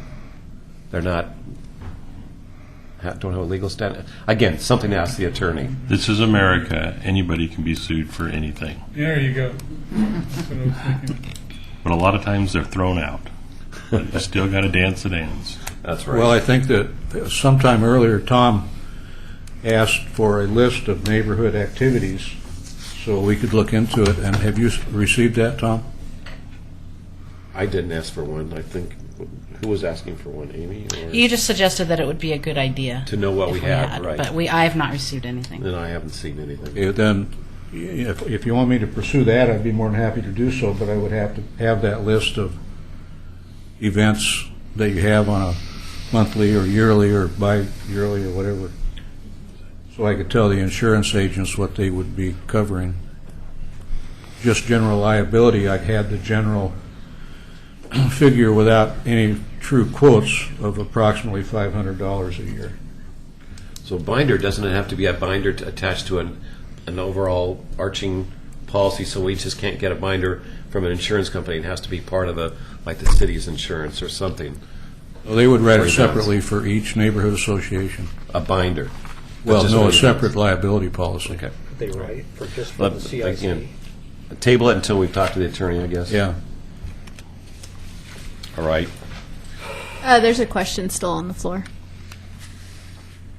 Steve? We've been discussing this with the city attorney, and this is the first mention that nonprofits are exempt from being, so why wasn't that city attorneys? It's just the boards, the officers are. The earlier conversations were about liability. So I think it was the last meeting that we started talking about board of directors and personal liability or personal things. So the earlier conversations, like when Nancy came and talked to us, it was all about just straight liability was the only conversation, and that we're not exempt from. If we have a Easter egg hunt and a kid trips and breaks his arm, then that's what it is. So If we have a work party and Public property. It's on a river. If it's at Rivercrest Park, that's different. yeah, if you Usually it's the sponsor of the event, though. When I sponsor a bowling tournament or something, I'm as liable as the place where it's being held. That's what I've been told always. Mm-hmm. If Coors is going to be my sponsor, Coors said I had to have a binder to cover me. But and then if you work in the park to try to clean the park up like Filbert Run, that would need a binder for the people that are working there cleaning up the park. That's public property, then the city is responsible. If I fall down in the park pulling weeds, the city's responsible. And the city does buy extra insurance for those days when we're out there. So when you go to clean up the park, you have to register and you put your name on the list so that they know where you are and what you're doing, and they do have insurance that covers you. We have Are we moving on, or is there more questions about this? Okay. Moderator. Mr. Moderator. Mr. Moderator, please. I think we need to empower our representative who's doing well for us to continue going and give him the ability to, under the authority granted by the CIC, to say, charge ahead and find solutions that make sense and keep going. And I think he's had that, so it just continues. Okay. Once we find out if. Well, who should go to the city attorney and ask him that question? Actually, what I'll do is I'll take this information back to Nancy Ide, and I'll talk with her about it, and we'll, if we have to contact our insurance agent or the city attorney to find the answers, or if Nancy knows the answers to these, then we will get that information back to you. Okay, thank you. And Bob, you're kind of the lead with Katie on that, so. Okay. Okay. Alrighty. Moving right along. 5B is Neighborhood Association Representative Credentials, and that would be Amy's area. Hold on. And we're 40 minutes into Dancing with the Stars. I'm just kidding. Yay. I have received all of the credentials for the representatives that we currently have. I show that Barkley Hills has Tony and then has one vacancy. Kenema is filled with Michael and Paul. Caulfield at this time does not have any representation. Chamber is Amber. Gaffney Lane is myself and one vacancy. Hazel Grove Westling Farm, Kathy and Tom. Hill and Dale, Steve and Debbie. Main Street doesn't have a representative at this time. McLaughlin is Alice and Damon. Park Place, Bob and Steve. Rivercrest, Diane and Eileen. South End, welcome Marianne.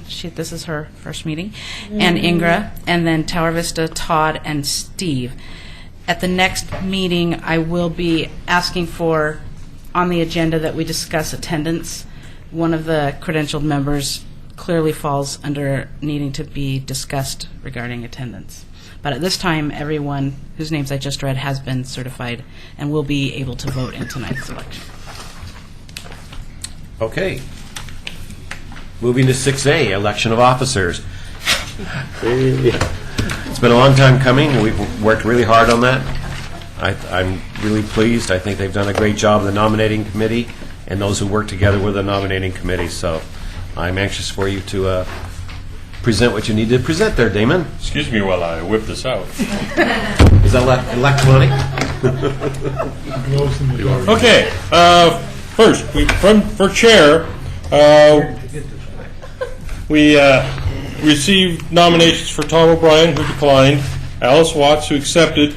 Steve Anderson was not here last month to state his position on his nomination. Steve, do you accept your nomination for chair? No. Okay. Got to have the sound effects or it doesn't count. Just kidding. Okay.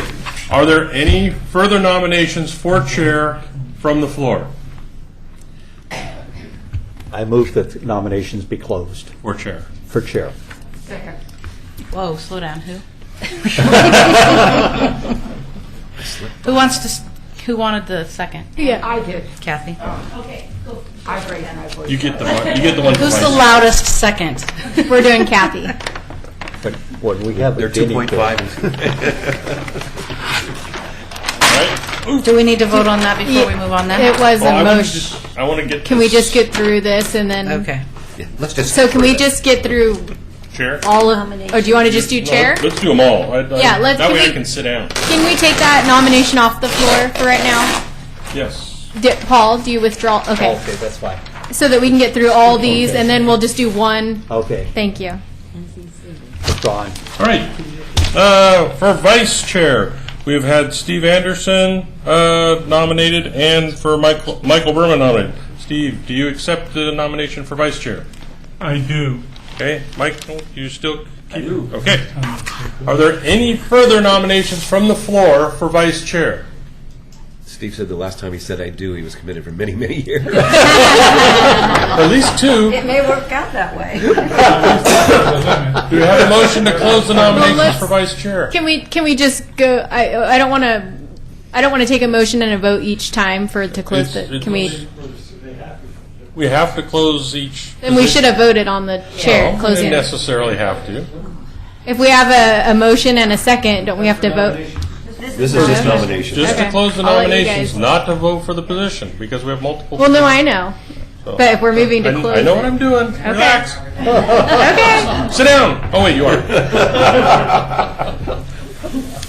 Do I have a motion to close the nominations for vice chair? I'll make a motion to close vice chair nominations. Okay. I second. Or you just jump on. Okay. All right.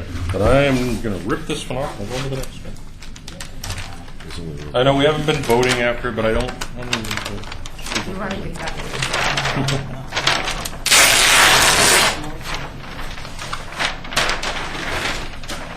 Some more for city commission goals.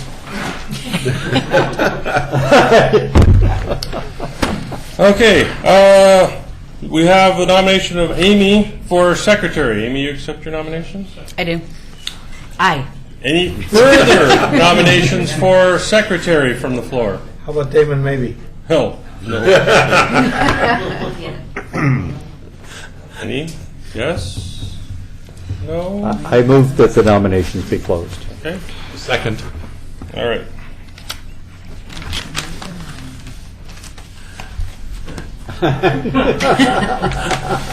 Way to go, Martin. Yes, and he's about it. Talk about skill sets. And he's like, He didn't even do I'm that. thinking ahead. I got Steve. Okay.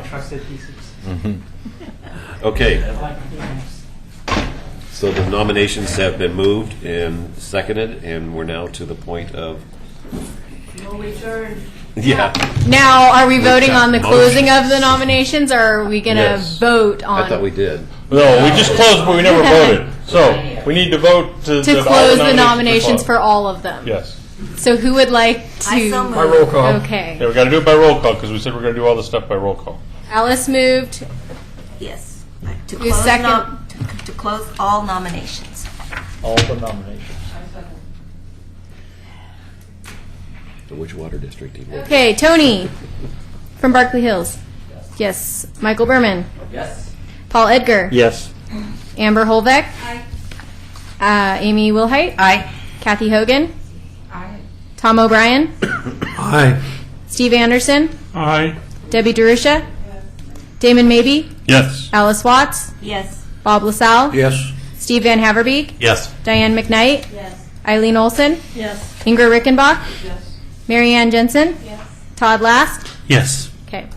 Those are closed. What I'm going to do is I'm going to pass out 3 different ballots, one for chair, one for vice chair, one for secretary. Please put your name at the top, mark your who you're voting for, fold it up, and I will come back by and collect it. John Lewis and myself will tally these up. Is there Ooh. any problems with that Nope. before we start? Everyone can see Wonderful. the. John will? Do you want to help passing those out? I told her, I said, I'm not sure they trust me to do that. So just look at the top one. Did everyone have a happy Easter? Does the significance of voting on April 1st have any? In this case, yes. Thanks for bringing that up.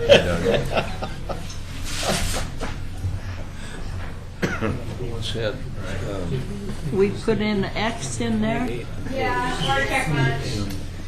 there's supposed to be speeches from the candidates. I believe the. Oh, that's fine.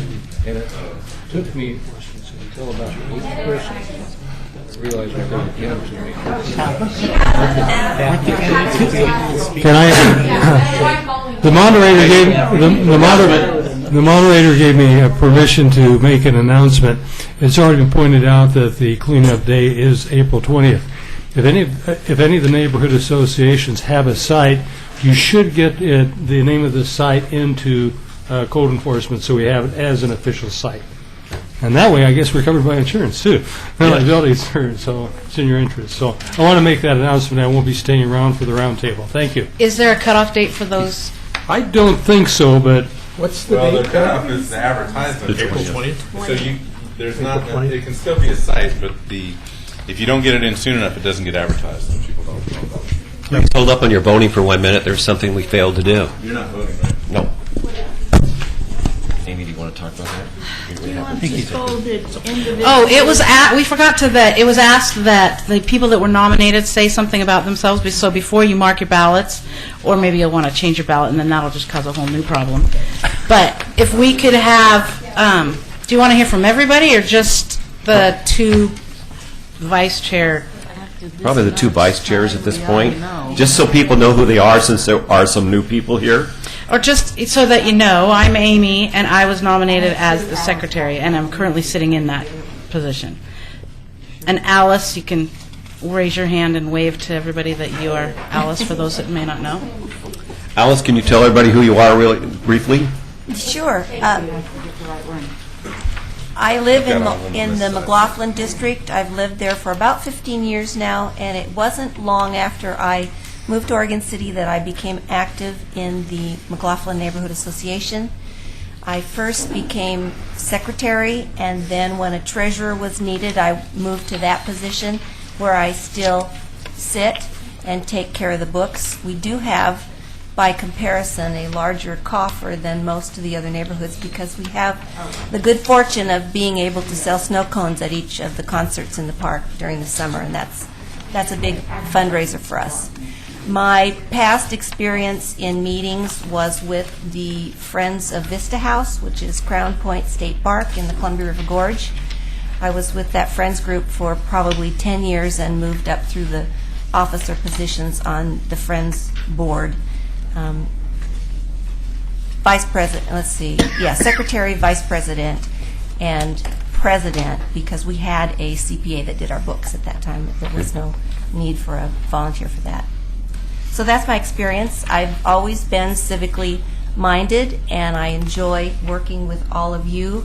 I learn a lot from you, and I anticipate learning more and enjoying the process as the months go by. Okay. Steve, would you like to say anything? My name is Steve Anderson, and I'm currently chairing the Hullendale Neighborhood Association. My prior experience with citizen involvement groups goes back to Gresham, where I was co-chair of the Gresham Citizen Involvement Commission.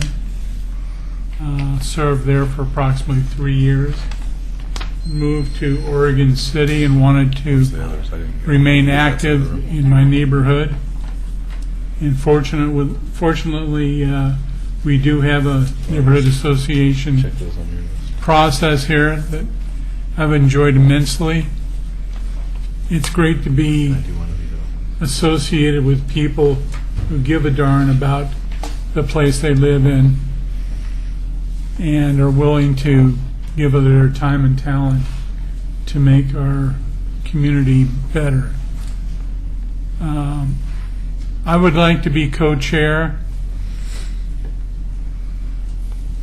because I think I've had the experience in leading committees and groups to where we can get the job done and not be here all night. Not taking nothing away from Tom, I'm sorry if it sounded that way. Take it away. But a good meeting is a short meeting. So I ask you your vote. Thank you. Mike, why don't you get the microphone from over there? You got to share, Amber. Just a second. All right, I'm Michael Berman. I live in Kenema. Okay. Growing up in Oregon City, I had a great time growing up in Oregon City. I spent most of my youth here. I moved away, and I came back almost 3 years ago now, and became involved in my Main Street neighborhood, where I have a business, and shortly thereafter in Kenema, where I live. The Citizen Involvement Council, I was actually asked to join as a representative, and I'm glad I was. That came really new to me, and it was a great experience, and it still is a great experience. The city means a lot to me. The neighborhoods mean a lot to me. I've got friends, I think, in almost every neighborhood.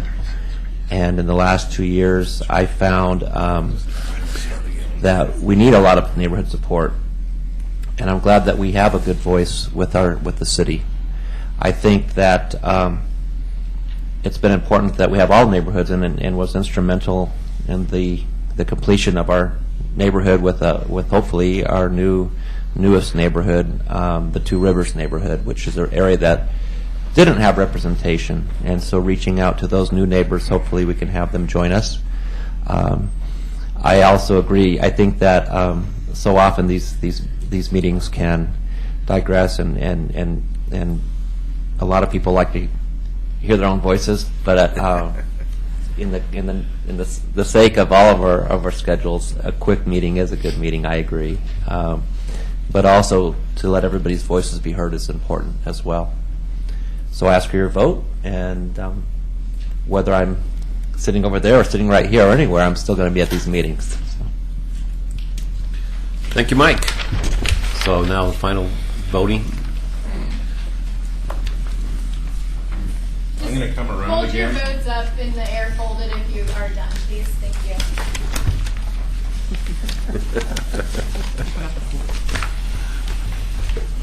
And for those watching on the cable television, as the non-voting moderator, I'm not voting.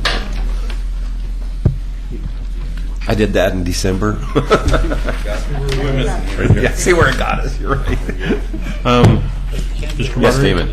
While the votes are being tallied, I'd like to make a motion that the officers not take their positions until the adjournment of this meeting, rather than try to swap seats or whatever.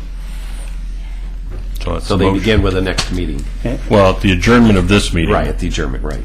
So that's my motion, is that the officers take office at the adjournment of this meeting. Do I I'd hear a like to second that motion. Okay.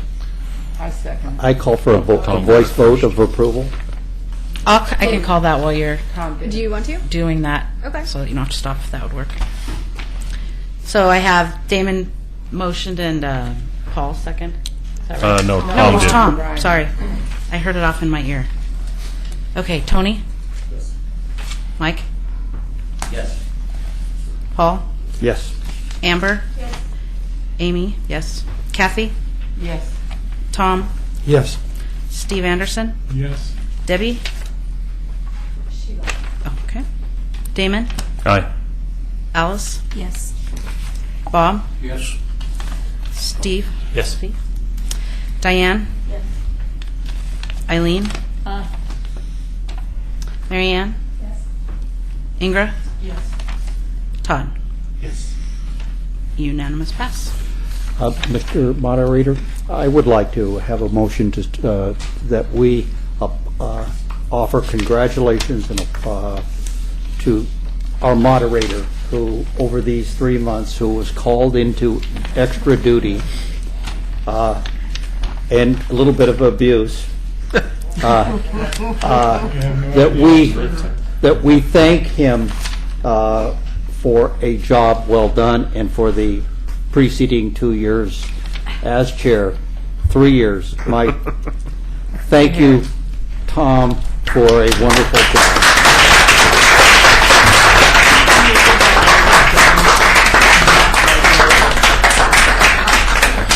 And you can see his face at the planning commission, right? Yeah, the planning commission, over in that corner. You take. Thank you, I appreciate that. It actually, I've been on here for 4 years, first as vice chair to Damon, And then switch. 3 years as chair, wow. In 4 months. You didn't learn how to duck from him? You're right. And now here I am with Damon on the planning commission. Commissioner sounded better than chair. Well, Why don't we move it to the round table and start trying How much, end this thing? before we do that, how much further do you think you have on that? It'll be just a little bit. Okay, Because so why don't we, is there any land use?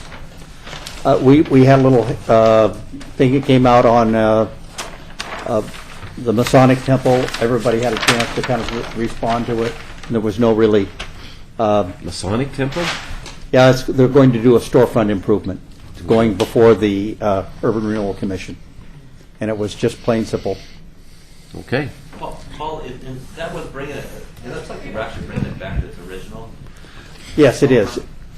It's as close as you're going to get in this By the time it technology gets world. there.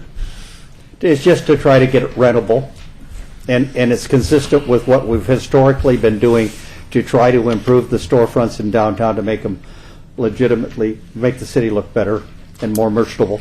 I believe they were asking for $40,000 in grant funding. It's consistent. Yep. Okay. CIC Bylaws Committee, report? We met March 11th at my house because something happened with the place we were supposed to rent, and they had a bunch of martial arts there. We didn't want to argue with them, so we moved on to my house. And we got through the first page of the bylaws, and we ran into a little stumbling point there where I think we need clarification from the entire CIC. There's been some discussion about whether there should be 2 votes or 1 vote per neighborhood association. And we would like input from the rest of the committee on how that should be put into the bylaws. That sounds like that could be a long discussion in itself. Well, I wonder if you should hold that till the next meeting. I don't know. We're not asking to change the bylaws because that requires a whole different process. We're Yeah. just asking for direction if that's something that the CIC wants us to look at, changing it to 1 vote or leaving it as is. Leave it. Damon, did you have something? Well, just real briefly, as one of the original drafters of the bylaws, the original concept that we were working with was that there would be 2 representatives from each neighborhood. It would be a primary and an alternate, so that people, if somebody couldn't make it, there was already somebody on the list credentialed to step in, vote for things, and take action, since there's some land use votes that happen here and other ideas. So that was the original intent of having 2 people from each neighborhood, was a primary and an alternate to make sure that there's continuity. It's changed since then, and that's fine. I just want to let people understand how the 2 versus 1 thing even evolved. And it was also, we wanted 2 people to try to increase, involvement for all the neighborhoods. It's more opportunity for people to do things rather than be a chair or vice chair or secretary. It gave them opportunities. So. Right. Okay, Kathy, Alice is next, yeah. And additionally, it was pointed out even tonight that 2 of our neighborhoods only have 1 representative. It doesn't seem fair to me to give 2 votes to all the other neighborhoods and only 1 vote to them if they can only send 1 delegate. I know when this came up in December, it was discussed that if we were going to eliminate 2 votes for each neighborhood and keep it to 1, that maybe the businesses, that's when Main Street was on here, and I think Chamber was that they would be participating members but not voters if each neighborhood only got 1 vote. That's Another issue. That's but another I'm thinking issue. of It's part of Gaffney it, Lane and Tony. Yeah. What's yours is Barkley Hills. So That's just- another part of it. Yeah, You're right. If they can only send 1 person, then shouldn't it be equal across the board, 1 vote per neighborhood? Well, that's a decision I'm glad I don't have to make with all of you. Kathy's next. I'm not arguing with Damon, but I was here at the beginning with Mary Palmer, and when... Even before me? Yes, even before you, and it wasn't brought up that way. Well, you never had a citizens involvement council at that time. Yes, we did. I've got minutes from... Council with everybody? You betcha. When it was Okay. a concept in 96 and 97, I have minutes from those. Okay. And that's where I stand corrected. Yeah, that's where I got the template at that time was from Mary Palmer, and it was to have everybody. And actually, when we had meetings at the college, there was one of the rooms. I forget what, but it was big, on a table all the way around, and we had lots of people. And we had more staff that came, and the police came, and the fire department would come. So it was a lot different, and it was intended for 2 people. Okay, all right. Who else out there was asking? Okay, Tom. I regret that some of the neighborhoods are unable to have sufficient representation. But by the same token, I think from a continuity standpoint of understanding the dynamics of what's going on and the activities that we address, it's helpful to have 2 people. I know there are a number of occasions when I'm unable to attend, and if Kathy was in that position where she was unable to attend, coming in cold, not knowing what was the history. For an example, we've delayed a vote tonight on this insurance matter. I would be hard-pressed to come in and understand all of the conversation that has gone on relative to those issues.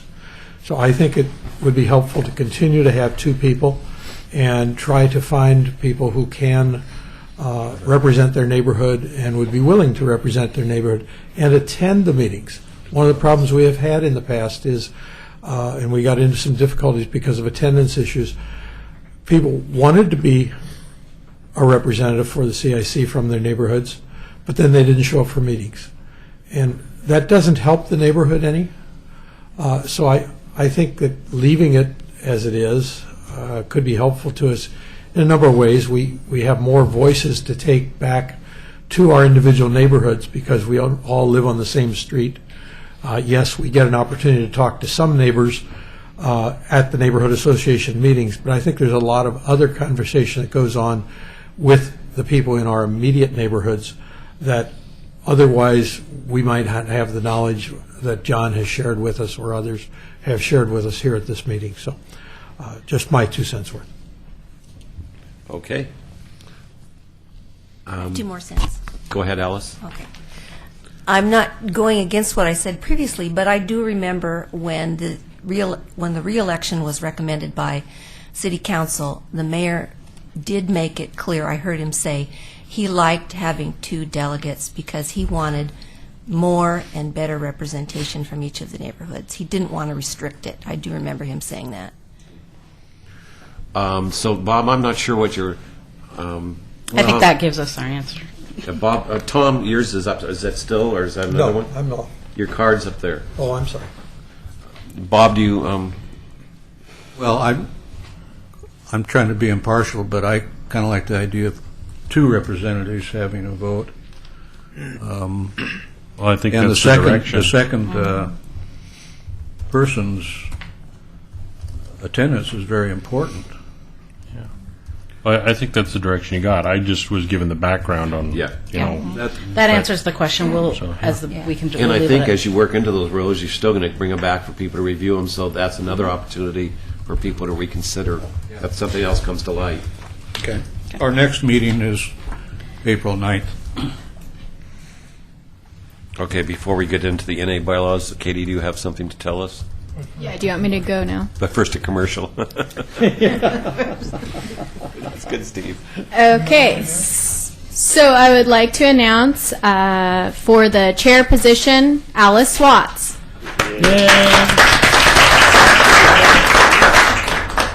For the vice chair position, Michael Berman. And for the secretary position, Amy Wilhite.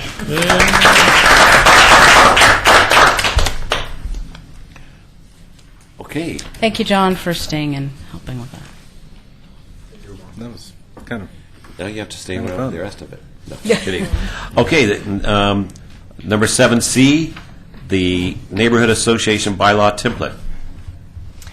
Yes, Alice. I'm going to report on that. The neighborhood bylaws template was redesigned at the request of the city. Tom Guile, Tom O'Brien, Kathy Hogan, and myself comprised the committee, and we met several times, plus we met once on a federal holiday when Katie was willing to meet with us on her day off to give us the city's input.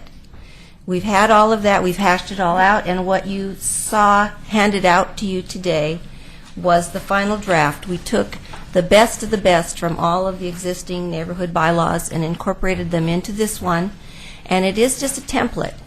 But we would recommend that you take it back to your neighborhood associations and just have it on file, because there probably will be a time when you'll want to review your bylaws and see if they really represent the way that you want your meetings and your organization to be working. So it's for your use now or in the future, and we were happy to do it and glad that it came out so well, and thanks for your support, Katie. Good job. So I have a question. Does that mean that that committee is closed Yes. now, or how, whatever the word Yes. is? Okay. Finally, on my last night here. It started last Good job. April. It started last April. It took a whole year. That's right. Okay. Wow, with that, as I said earlier in this evening when we kicked off the evening, we're going to have a lot of productive things and closure to several items, so this has been great so far. Let's move into roundtable, and let's start at this end with Tony. Anything to add to the roundtable? Let's get the microphone over to Tony. Kathy, quit hogging that microphone. I think I turned it off. Just kidding. Like my husband said, I probably broke it. Tony, would you... Here's the one at the table here. And Tony, would you say your last name for everybody? Tony Zubinum. You have to repeat it? Azum. No. Azubinum? Azubinum? Uzwebinum. Did you Uzwebinum. Great. Uzwebinum. You can No sit problem. down. I don't have anything I have to add to the roundtable. I mean, there are points already valid about the two representation from the neighborhoods. But, when it comes to voting like this, it makes it a little bit difficult for some neighborhoods that don't have any other party representing them. It's all a volunteer and, some opportunity, and some people don't feel up to it. So, like in some neighborhoods, we're just stuck with one person, and we're working on getting them, Right. maybe a vice chair or something else to be part of it. Like in my neighborhood, we're having a meeting on the 9th of April, and we're doing a voting process to see if someone is going to step up to the vice chair or something. April 9th?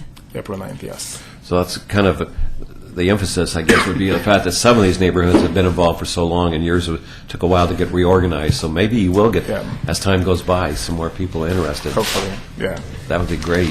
But yeah, so far so good. Everything is fine. Yeah. Thank you, Tony. Thank you. Next. From the Oregon City Chamber of Commerce, on Tuesday, April 23rd, the Chamber will be hosting a Community Service Awards Luncheon. This is the Chamber's opportunity to really say a big thank you to all of our service organizations, even the farmers market, the school district, for all of the outstanding volunteers that go above and beyond to make a difference in our community. It's a way that business can say thank you and allow all these folks to recognize their top volunteer for the year. It will be, again, Tuesday, April 23rd, 11:30 to 1 at Ainsworth House and Gardens. More information available on the Chamber website. Also, just as an FYI, the Chamber strongly is supporting the passage of Measure Number 3-423. It's the water rates setback that Commissioner Mum shared earlier, and hope everybody gets out to vote and pass that.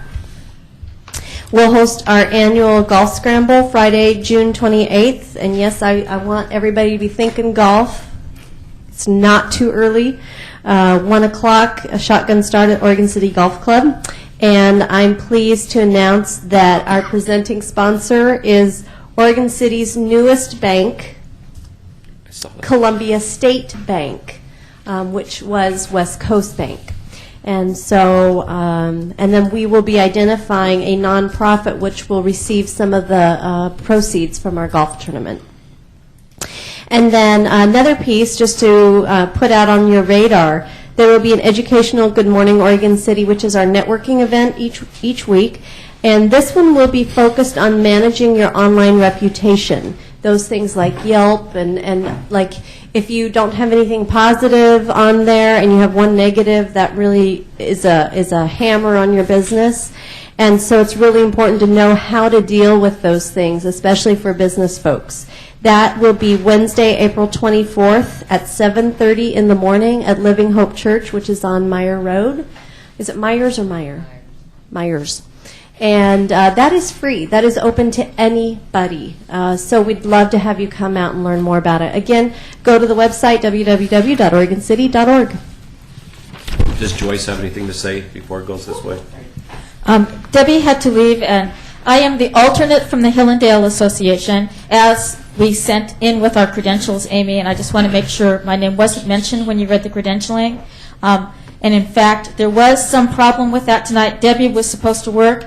She came just because of the voting going on, because when she asked to have me come as her alternate, she was told that I would not be able to vote because I am, quote, not a participant somehow. I watch all of your meetings every week from my home. I attend every Hillendale Neighborhood Steering Committee meeting and general meeting.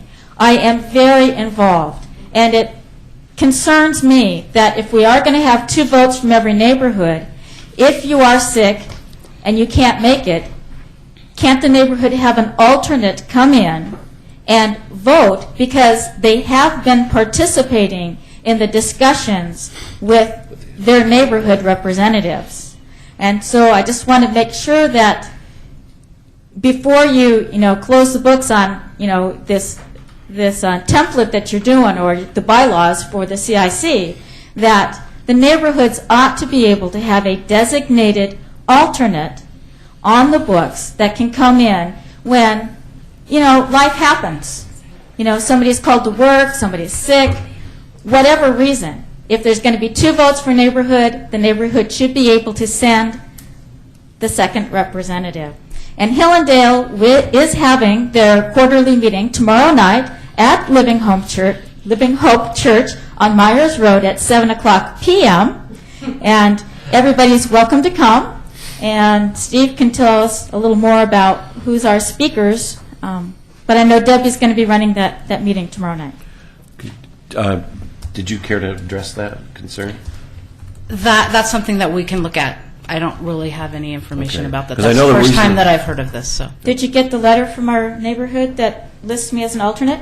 Yes, we do have the letter But that we- lists you as an alternate. But currently in our bylaws, we have 2 representatives stated in our bylaws, not an additional alternate.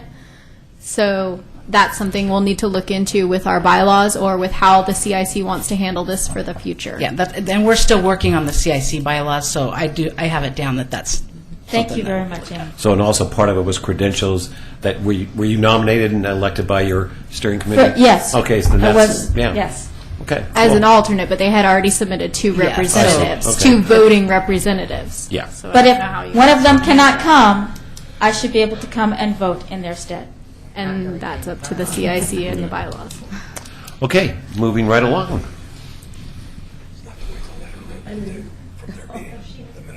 Diane, did you have anything? No. Oh. Rivercrest Association is having their plant drive on. We sell hanging baskets because we've got to pay for some kind of insurance. So on the first Saturday of May, the 4th of May, we will be having a hanging basket drive at our park, and we're all inviting all of you to come take a basket home for your wife for Mother's Day. What time does it start? 10 o'clock till 3 o'clock or sold out. Is there something else you were supposed to say? Easter egg hunt. They had a The great Easter egg one. hunt, you guys need to say. May 4th. That was the city. Yeah, the city. Okay. In your park, though. All right, Martin, did you have anything to add? Katie, do you have anything?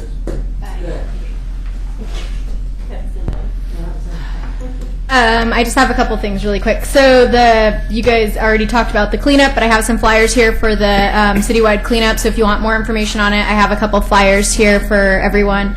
I also wanted to mention that I'll be sending an email around to the CIC representatives from the Portland State University students who are working with Main Street on the survey that they're doing for downtown Main Street.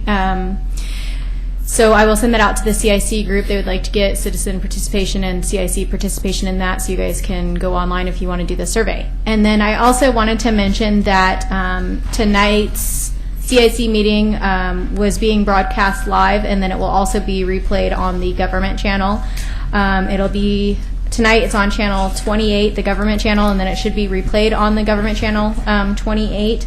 If you do not have a cable box, a DTA box, then you'll need to make sure that you scan your TV to get the channel. So public channel 23 is usually on 20-2014, and your government channel, channel 28, is usually on 20-2051. I know it's really confusing, but I wanted to get that information out there. So if people... It's on the city website. It is. Later, this is live. I wish you would have told Yes, us it earlier. is.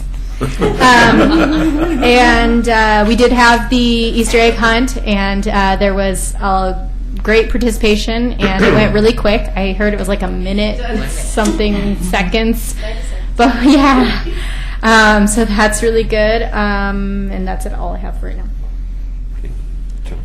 Steve? Yeah, Hellendale.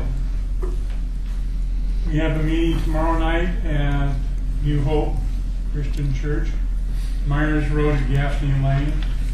In case you don't know where that's exactly where that is on Myers, right at that intersection. With any luck, we'll have some baked cookies from my wonderful wife.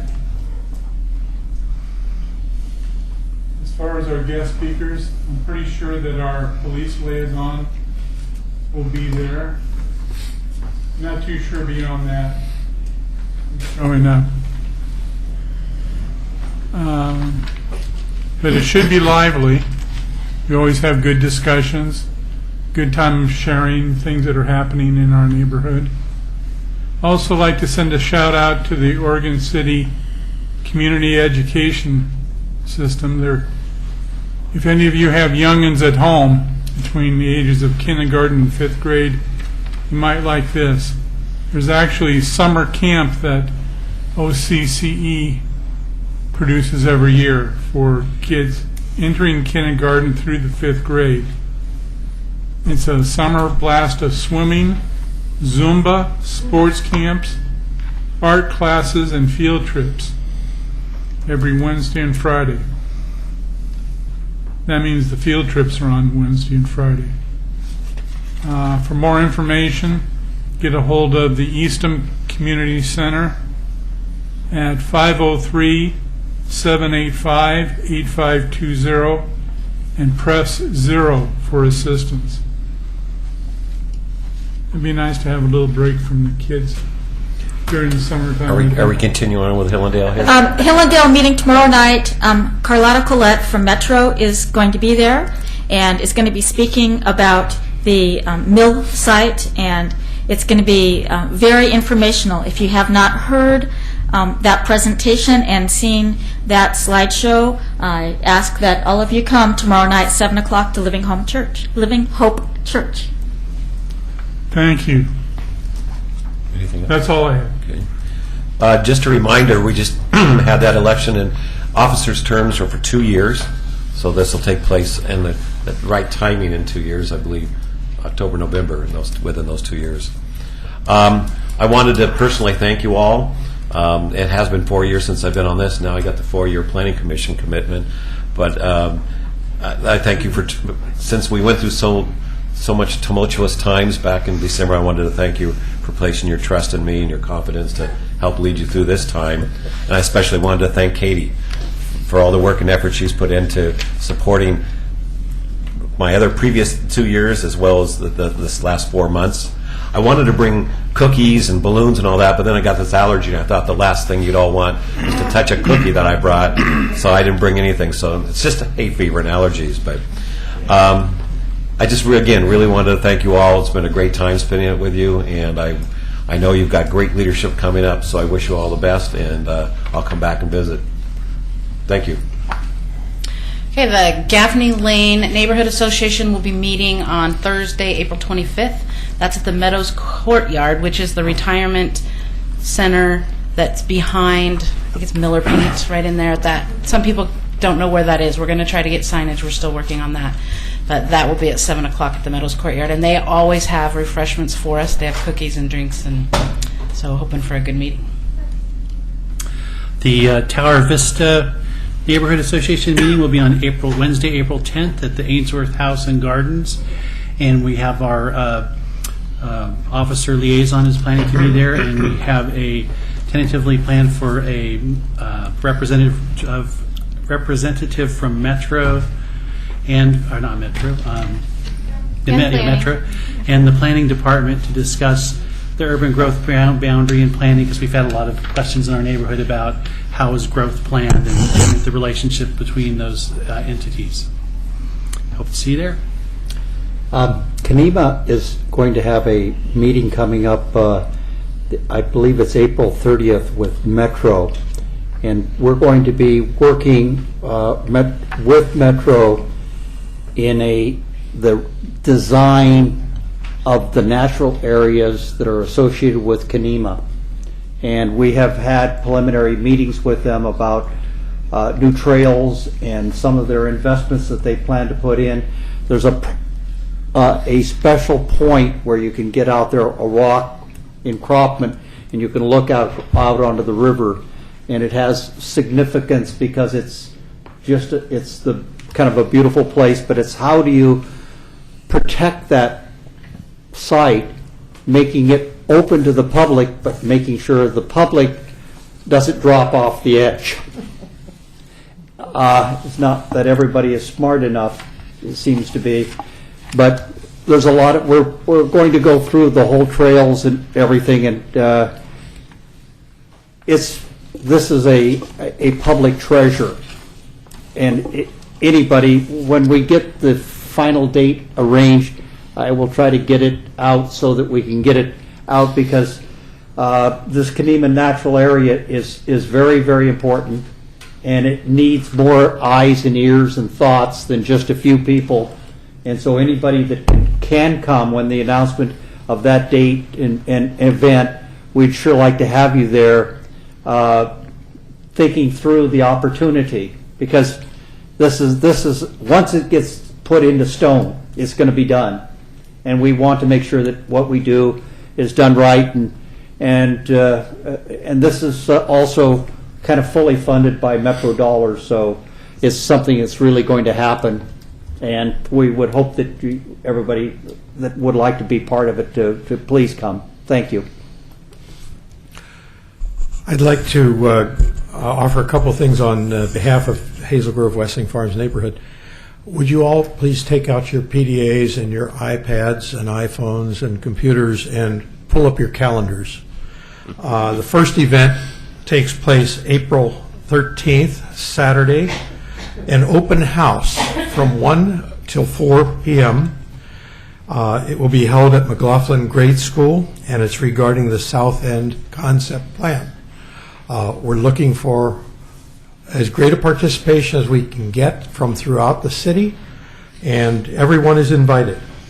The second thing I'd like you to mark on your calendar is the Thursday after that, April 18th. We will be hosting a person from the Clackamas County Emergency Preparedness Division.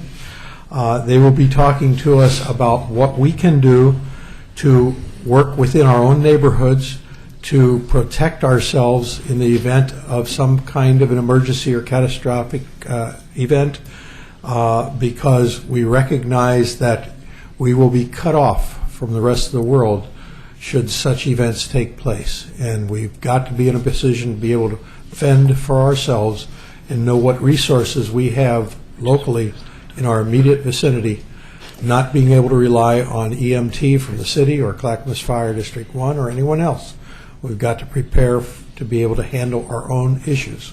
So that's what that meeting is going to be about. Again, that will be Thursday, April 18th, 7 p.m. Same location as the other meeting?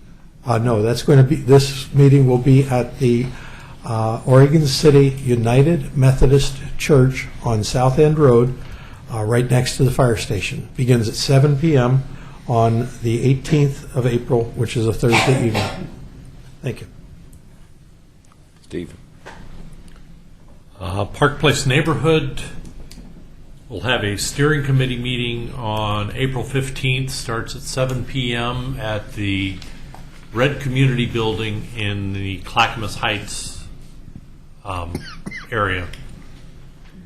Starting in May, running through October, every third Saturday, we will have a neighborhood cleanup that we meet at 9 a.m. at Steve's Market on Holcomb Road. So we always can use more people coming. I'd just like to thank Tom Guile for his last few months of weathering the storm, and he's certainly proven he has thick skin. So thank you, Tom. That's all I have. McLaughlin Neighborhood meets this month, but it's a steering committee meeting, so I'll just share next month what the general meeting will be about. Real quick, I think for that nice little overlook of yours in Kenema, it's real simple. It saves a lot of money, too. Just name it Darwin Point and let nature take its course. I mean, it worked for 10,000 years without railings. I don't know why we need them now. There's a lot of sensitivity. There's not a lot of disagreement too. That's it? Yep. I would like to thank. Point the microphone towards your mouth. Is it on? Yep. Yes. Okay. Hazelwood Wesleyan Farm, Kathy Hogan, and I would like to thank Tom Gatto. Use the microphone to your mouth. Oh, I know I'm not. I need it for my husband. He says I don't yell loud enough, so he can't hear me. I'd like to thank you, Tom Gatto, for your dedication, and I hope you enjoy your peace and quiet. And the planning commission, don't I'm there with it. And then Tom O'Brien, I'd like to thank you, Vern, and the other Vern. They worked on our Filbert Run Park, and the one Vern has a cat and a bucket, and he put all the stumps in the nice yard debris bin that they gave us, a great big one, and they've got another one out there, and they're getting ready to fill that again. And they've done great work on that park. It's really shaping up, and people are using it a lot more. And Phyllis Dockenfield Hart, April 27th, they will have their bingo. Come join us. We have a lot of fun. I also want to thank Tom for being a friend and also for standing by and being steadfast and having some pretty thick skin. I want to talk about Kenema and what I've found. There's a tremendous amount of an increase in foot traffic, and I agree with Damon. If you can't see, it's pretty obvious where the land ends. And, but there is something pretty important. I know there's some pretty special places there, and there's a spot that has a tremendous amount of old etchings or hieroglyphic things from Indian, well, and then in modern, from ancient to maybe ancient to the early 1800s, and as people have done for the last several hundred years, they're still doing it. And unfortunately, the stuff that somebody graffitied 300 years ago is more valuable than the love notes that are being scribbled over the old notes. And so, because someone reminded me that what I'm trying to protect was scribbles 300 years ago as well. But to protect some of that ancient history is something that I think needs to be addressed very quickly, because it's being defaced very, very quickly. And I don't know if anybody knows where that spot is, but I could probably walk them down there. No one's gonna. I might show one person, but that's the guy with the gate. And so it is kind of a concern to see the increase in some of the activities that are happening there. And then also, we don't have a lot of representation from Main Street right now, or in the downtown area. My favorite corner I like to talk about, Dead Man's Curve at the tunnel, is claimed a railroad sign last weekend. It was one of the last 4x4 posts, and now we have a new railroad sign. So it's just, I say that mostly for, just to be on record, because I know that's an ODOT street jurisdiction, but it's just, it's an accumulative thing with the natural gas pipe explosion and the railroad sign now, the flower basket that got crushed. My neighbor's building that, his corner got knocked out, the New Year's Eve debacle. That's an area that all of our neighborhoods travel through, and that we should all kind of keep an eye on. And that whole corridor from Kanema to 76th Station is an ODOT jurisdiction, but to have some speed control there is something that I talk about at almost every meeting. That's all. I am Mary Ann Jensen from South End Neighborhood Association. My first meeting. Thank you for letting me be here. Our next meeting is not until May 16th, and we have yet to have our steering committee meeting, so there won't be much to report from this time. At our last meeting in March, we did have several representatives come in from Teen Challenge, which is running across the church that's across the street from Chapin Park. They're right now going in front of the commission, or the public hearing process is just beginning for them to submit plans. They're going to remodel that church and have it be a residential sort of addiction recovery center. So they gave us a presentation and showed us the plans and talked a little bit about that. But it's not right. It's not right across from Chapin Park, but it's closer to Mount Pleasant. Mm-hmm. And it used to be a Living Hope church, I think. But it's kind of, they want to put housing for 60 people. 60? 60. Mm-hmm. Right now, they're running an education program there, but they're housing them at Sandy or Foster someplace, and they want to hook it all together. And so we're a little concerned.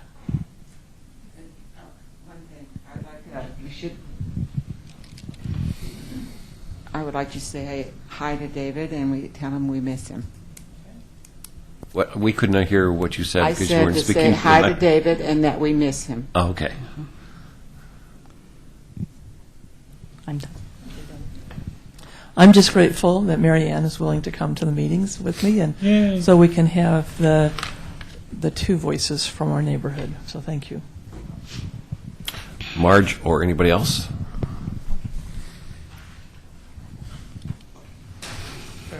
I don't really have anything either. Okay. I have, sorry, just one more. Oh, sorry. Go ahead. Okay, are you going to talk about Two Rivers or? No, go for it. Okay. Katie is working on the description of the boundaries of Two Rivers, and we've been told that we'll have the documents to look at and that it will probably be on the commissioner's agenda on April 17th for approval. We got our fingers crossed. So we're looking forward to that. Okay. Now, Katie. Yeah. I just wanted to make sure that everyone was aware. Amber had mentioned that it would be a good idea to let everyone know, if you haven't already heard, that there was a younger, 22-year-old woman that had been attacked on 8th and JQ Adams, just right up here. So just be aware, especially like on a night like tonight, going out to your cars, walking around at all. Just be very aware of your surroundings. And I believe they are asking if anybody has witnessed anything, or they have a description. It went out by flash alert, so I'm sure it's in the news. Yeah, they have a description of the gentleman, if anybody has... Or, sorry, whatever. The male perpetrator. Yes, sorry. Wrong terminology. And then I just wanted to say, for the people who were elected officers, could you stay behind, please, after the meeting for a minute? Thank you. We're in trouble already. And in the words of Walter Cronkite, that's the way it was. Thank you very much. It's been a great time being with all of you. End of the meeting.